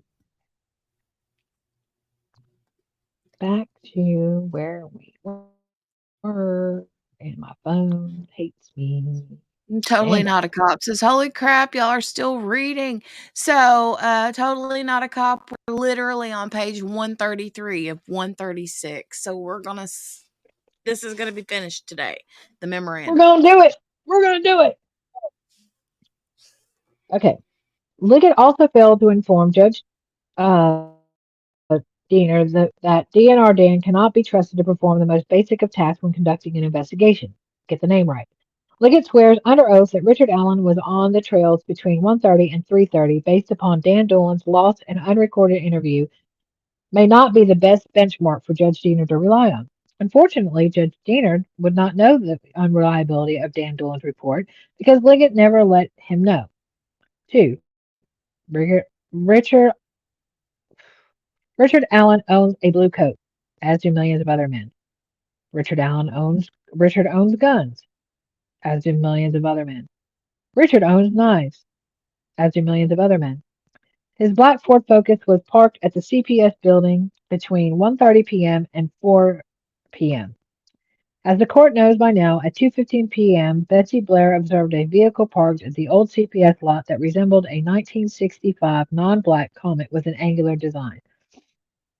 This was not Richard Allen's vehicle. More importantly, Tony Liggett concealed this fact from Judge Diener. Betsy Blair observed a man on the bridge that Liggett claimed was Richard Allen. As the court knows by now, the man that Betsy Blair observed on the bridge was a 20-year-old kid with brown, poofy hair that did not resemble Rick Allen. This is not surprising considering that Rick Allen left the Monon Trail at 1:30 and therefore was not on the high bridge when Betsy observed the 20-year-old kid. Rick's black Ford Focus was not on the CPS lot at 2:15, which is further evidence that Rick Allen was not on the bridge as he had already left the trails. Again, Liggett concealed that Betsy Blair identified a young man on the bridge and not Rick Allen. Sarah Carville observed a man walking down the road that Liggett claimed, one, was Richard Allen, and two, the same man that Betsy Blair viewed on the high bridge. As the court knows by now, Sarah Carville observed a man wearing a tan coat and muddy pants. This man does not meet the description of the man that Betsy Blair observed on the bridge, while according to Liggett is the same man that Carville observed on 300 North. And because Richard Allen's black Ford Focus was not at the CPS lot at 2:15 when Betsy Blair passed by and saw a 1965 Comet-looking car at the CPS lot, Richard Allen could not have been the man walking down 300 North. Liggett lied to Judge Diener when Liggett claimed that in 2017 Sarah Carville observed a man with a blue coat and muddy and bloody clothing. Conclusion of Part 5. Richard Allen is not connected to these horrific murders in any way. Liggett attempted to convince Judge Diener that evidence of the murders would be found in Rick's home over 5 years after the girls were slain, based upon the 7 enumerated reasons identified above. If Liggett had been honest, then Judge Diener would not have signed the warrant. Liggett wasn't honest, though. Richard's lack of any connection whatsoever to the crime, combined with Liggett's lies and concealments, merit a Franks hearing. Conclusion of the memorandum. Whoop whoop. To prevail on its request for the court to set this matter for a Franks hearing, the defense must make a substantial preliminary showing that omitted or false statements were made, knowingly or intentionally, or with reckless disregard. If the trial court concludes that omitted facts or false statements were necessary for finding a probable cause, the trial court should set a hearing on the defense request. Franks versus Delaware. Indiana's Girth Court actually provided a simple way to access whether a Franks hearing is justified. Is the concealed and false information contained in the brief the type of information that any reasonable person would have known was the kind of thing a judge would wish to know? Garth versus State. The defense provided a very, very long and detailed analysis of the facts because the court must determine whether evidence exists that Liggett acted intentionally or that Liggett acted with reckless disregard. The defense believed that the very long and detailed analysis of the facts was necessary to provide a very strong foundation from which this court could conclude that Liggett acted intentionally or with reckless disregard. I mean, if she read it, allegedly. Or more simply put, the very detailed analysis of the facts allows the court to conclude that yes, the omitted information and false information identified in the memorandum is the type of information that Judge Jenner would have wanted to know before signing the warrant. Girth at 375. Wherefore, Richard Allen, by and through his attorneys, requests this court set this case for a Franks hearing, at which time the defense will be asking for the search warrant to be deemed illegal and the fruits of the illegal warrant to be suppressed. Respectfully submitted, those attorneys. Certificate of service, those attorneys. Woo-hoo-hoo-hoo! Done. Dun, dun, dun. Hey, totally not a cop. We're done reading. Yeah, totally not a cop's like, I can't believe y'all are still reading.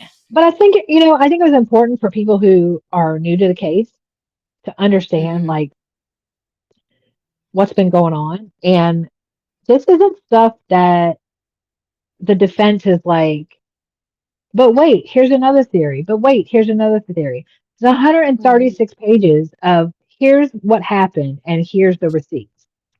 Right. Oh, and wait, here's more receipts. Oh, and this other person, they got receipts too. Like, oh, meant it as a compliment, not a complaint. we're just messing with you. Not a cop. Look, totally not a cop. We love you. We're so I won't speak for anybody else. I was very happy to see you come back the other day because we hadn't seen you in a hot minute. Yeah, I know. And we thought, I don't know, maybe you were not being a cop somewhere.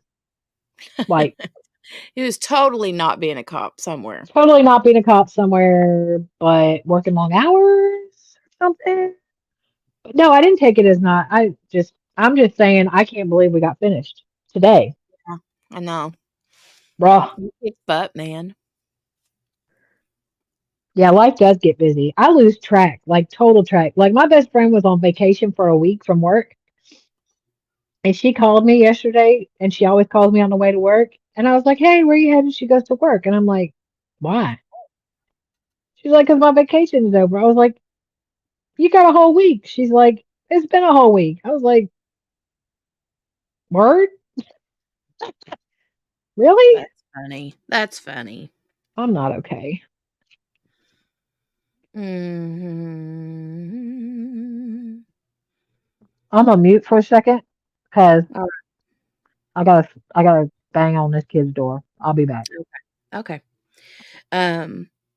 So yeah, there's that memorandum is massive. It's huge. There's so much information in it. So much like Gail was saying it here a while ago. It's literally like a book. It's like a James Patterson book, right? And you just like this can't be real. This can't be true. But it is. It is. It is. Ay, ay, ay. Ooh, getting a garden ready. What are you planting? What are you planting? Totally not a cop. So, like, I have me and my husband were talking about this the other day, and he's like, I'm thinking about starting a garden. What do you want? And I was like, oh, corn, right? And then I continued on like Corn. corn, green beans, tomatoes, peppers.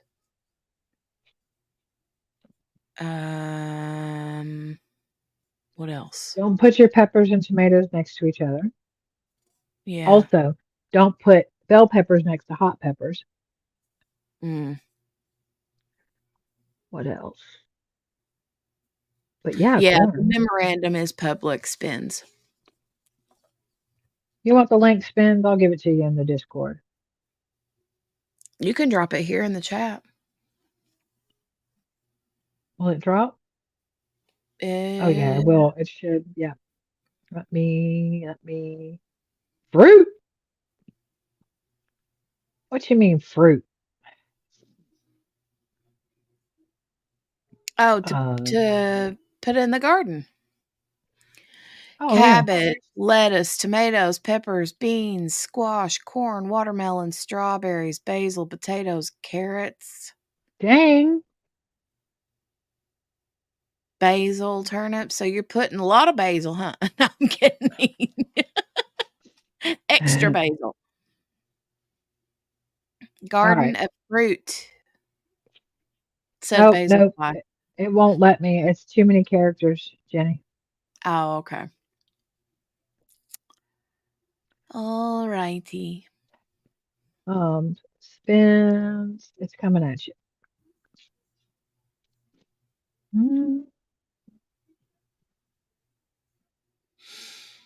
Let me try another Linky Poo. I love strawberries. So this is a letter from Hennessy Law. It says, to whom it may concern, the prosecution of Richard Allen has added experts to their witness list. Judge Gold will not approve funds for the defense's experts. This creates a one-sided fight and a disadvantaged defense. So I did indeed establish crowdfunding for defense experts. Yep. No money will go to Rick Allen or the defense attorneys, only experts to even things up. Appreciate any and all contributions. This is the link to the only legitimate fundraiser created to help raise fees for experts. Thank you in advance. Yeah, because people are going to be like trying to start crowdfunding. Mm-hmm. And I haven't read up on it because I've been reading up on too much other stuff about the legality of it. But apparently, what's his name? Kyle Rittenhouse. Apparently, he had a crowdfund. And it was somebody else that was able to do a workaround. But I mean, as far as I'm concerned, he has, even if they crowdfund him,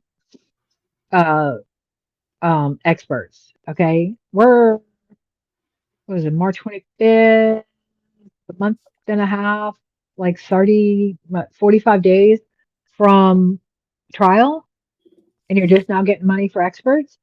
Right. It's an unfair trial. They tied one hand behind his back. Boom. Right. File for appeal. It's done. I just don't understand how they can just willy-nilly be like, yeah, no. You're not getting any money. That's the thing, though. That's why I use the word brazen, and they're using the word brazen, because Judge Gull is like,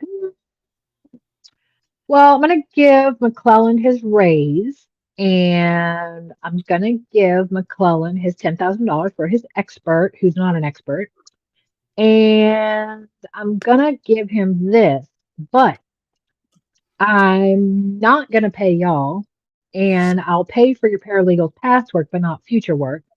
And I won't pay for your experts. Yeah. How is that legal? How is any of it legal? How do you legit? Okay, all right. Case in point, that memo that took us a week to read, okay, or Mm-hmm. whatever. All right. She made a ruling on the memo denying the Franks hearing and then admitted she didn't read the memo. Right. Uh, I'm sorry, what? Even if Exactly, she, Mel. That's her one and only judge, is to make sure the trial is fair. that's her job. That's legit her job. Hey, Lee, thanks for the food. I was hungry. Oh, I didn't see Lee pop in. Hey, Lee. Lee brings out all the foods. It's a good thing you came when you did, because I'm starving. I posted Um, the link. It's the Reddit. It's linked to this Reddit. Sorry, oh, you're breaking but up that's where it really is. bad. Um, can you hear me now? Yeah, Hello? yeah, Can you hear me now? yeah. I said, what? I said, I apologize that it's to Reddit, but I put the link to the Reddit thread that has the link for the PDF. Yeah. Because, Oh, I don't. It Reddit. doesn't matter to me. Reddit. I mean, Reddit's Reddit, you know. Here's what it is. Henny, I don't like the judge one bit Yeah. either. I don't understand how you make a whole ruling and this man's life is at stake. And this is like the whole case is based off of all of this stuff. And the search warrant was given on false pretenses. And then the search warrant only backed up the fact that he ain't connected to none of this. Mm-hmm. But why you lying to get this? And then after that, after the search warrant, Judge Gina was like, "Deuces, I'm out. Yeah. Y'all are too much. I ain't messing with this." I just I don't understand how that is even a thing. I don't either. I don't either. I don't understand it. I'm just like, I don't see how whoever is above her is seeing this, and they're like, okay, like, uh, what? Like, I need to see your manager. You know what I mean? Like I want a supervisor right now. I want to talk to your manager right now. 150%. Mm. I'm calling that 1-800 number to take that survey and complain about the, you know what Right? I'm saying? Yeah. If there was a suggestion box, I'd leave the suggestion. Hey, hey, hey. Totally not a cop says if the warrant is bad, fruit of the poisonous tree doctrine would exclude everything gained from it, with the rare exception of inevitable discovery. So that's that has been that right there, the fruit of the poisonous Yep. tree There's a whole series on that. is, yeah. I mean, very possible, right? Yep. Meaning that it would have been discovered anyway, regardless of there being a warrant or not. Well, I Okay. mean, like, Richard Allen might have been like, yeah, here's the jacket I was wearing, here's this I was wearing, here's my knife, here's my gun. He may have just given it up because he ain't guilty. Mm-hmm. Allegedly, if he wasn't guilty. My thing is, a guilty man don't keep all the stuff that he has. I mean, I understand keeping a token, but you don't keep the murder clothes, the murder weapon, the phone, the computers, all the things. You just, I don't know.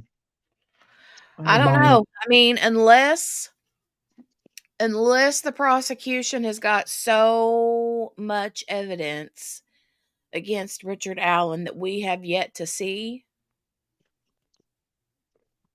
I don't see how they have a case. If that's the case, though, and I understand there's a gag order and all that other stuff, but all these memos and all these motions that have been filed, and the defense is like, yeah, so no,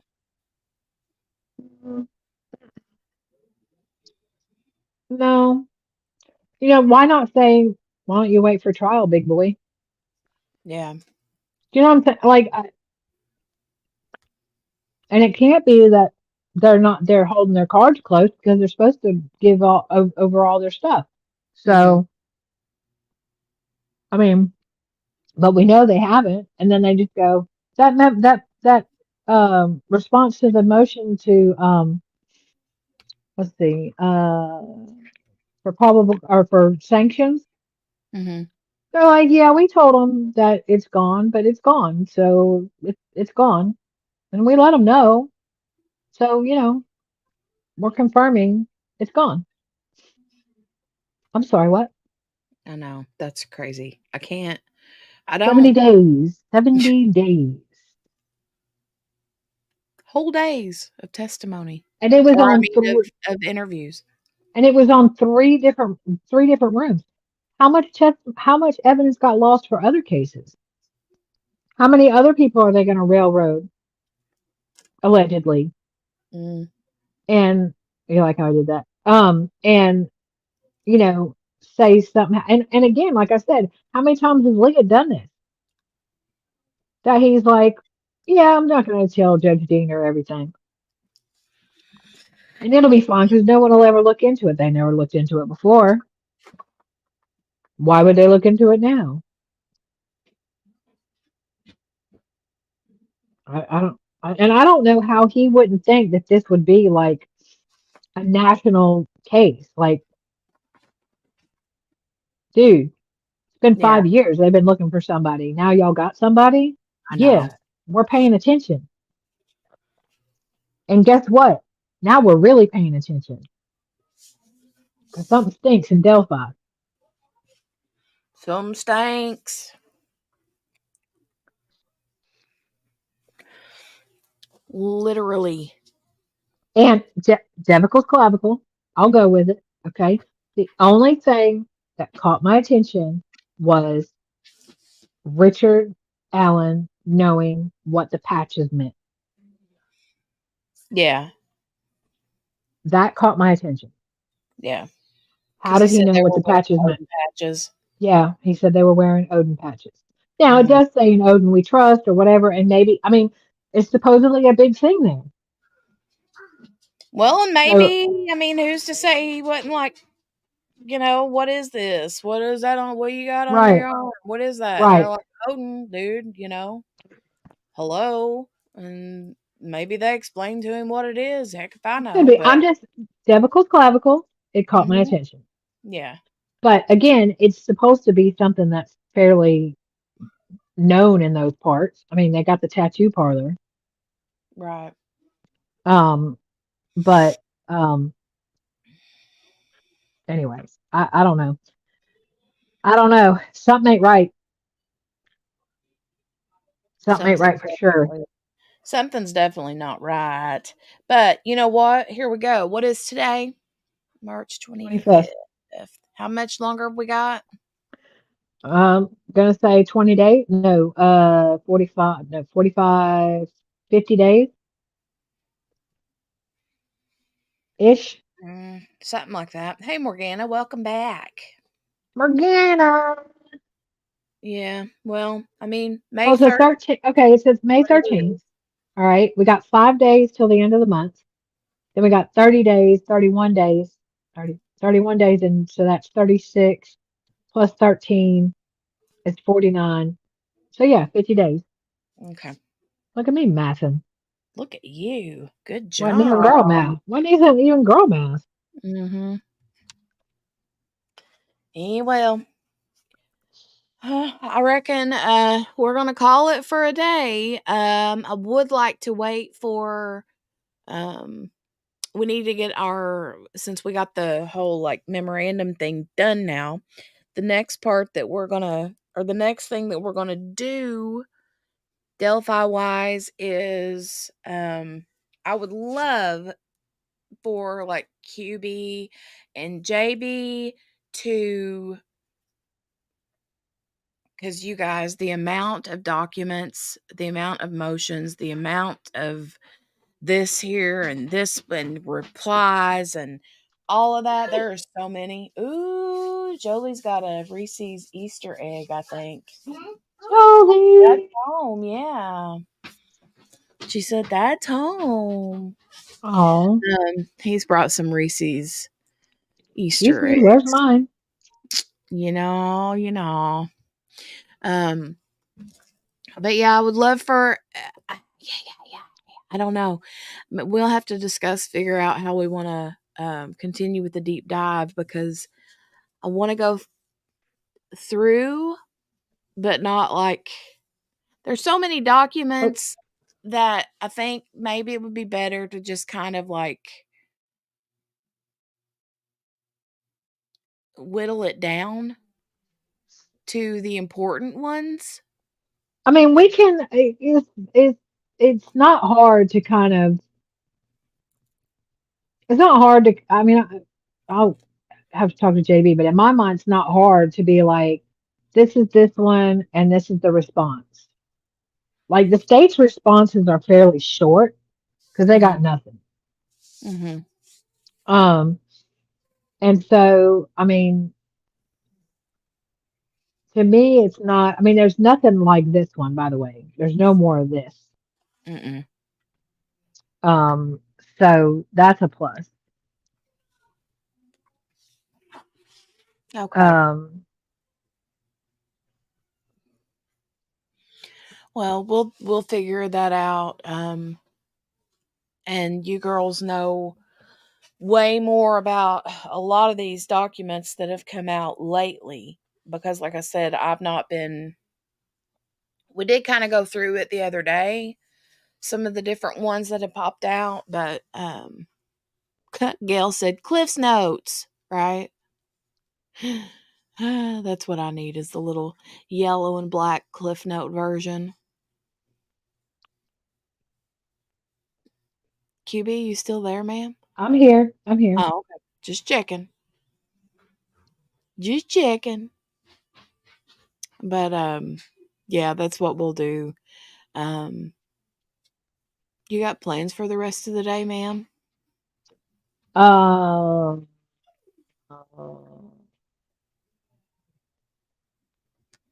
I got stuff to work on. Well, that's good. Now, whether or not that'll happen remains Mm-hmm. to be seen. Mm-hmm. Well, I'm gonna go see what the husband's doing and see what kind of nonsense he brought back from the store. Candy. Candy. Also,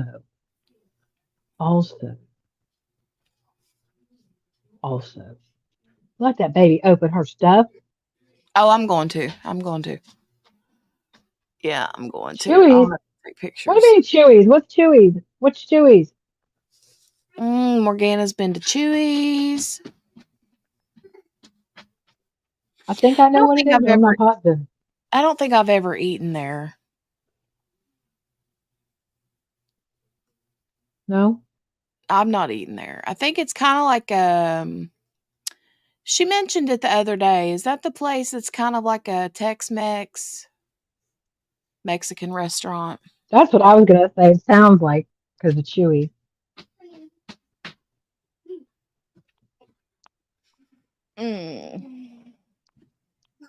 Hi, baby. Sounds good, though. Hi. Mom. What?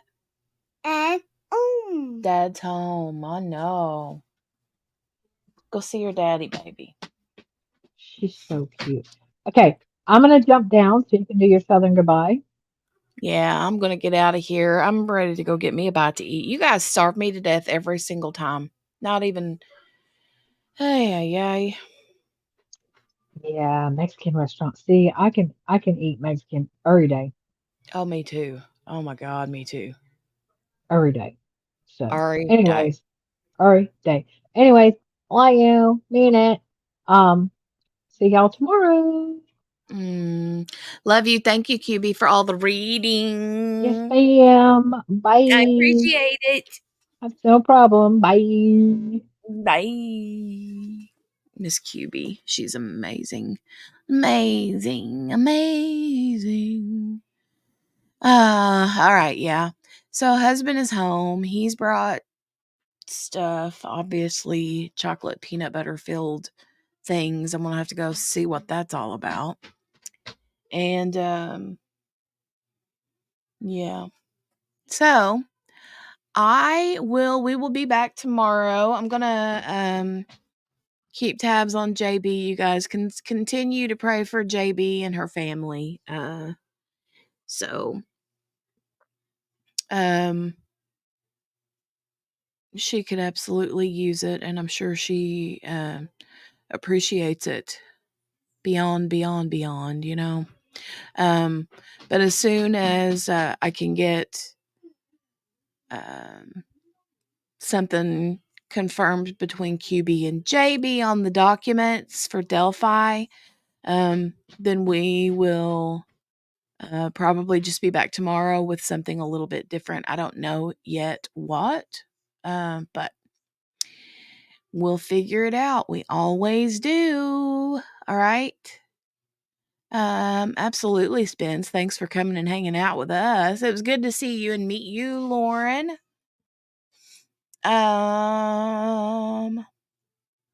You see you when we see you, Henny. Thank you, ma'am. Thank you, ma'am. All right. I will see you guys back in the morning. Have a great rest of your day. Oh no, Margaret's off to her poop fest. I mean meeting. All right. I'll see you guys in the morning. Bye.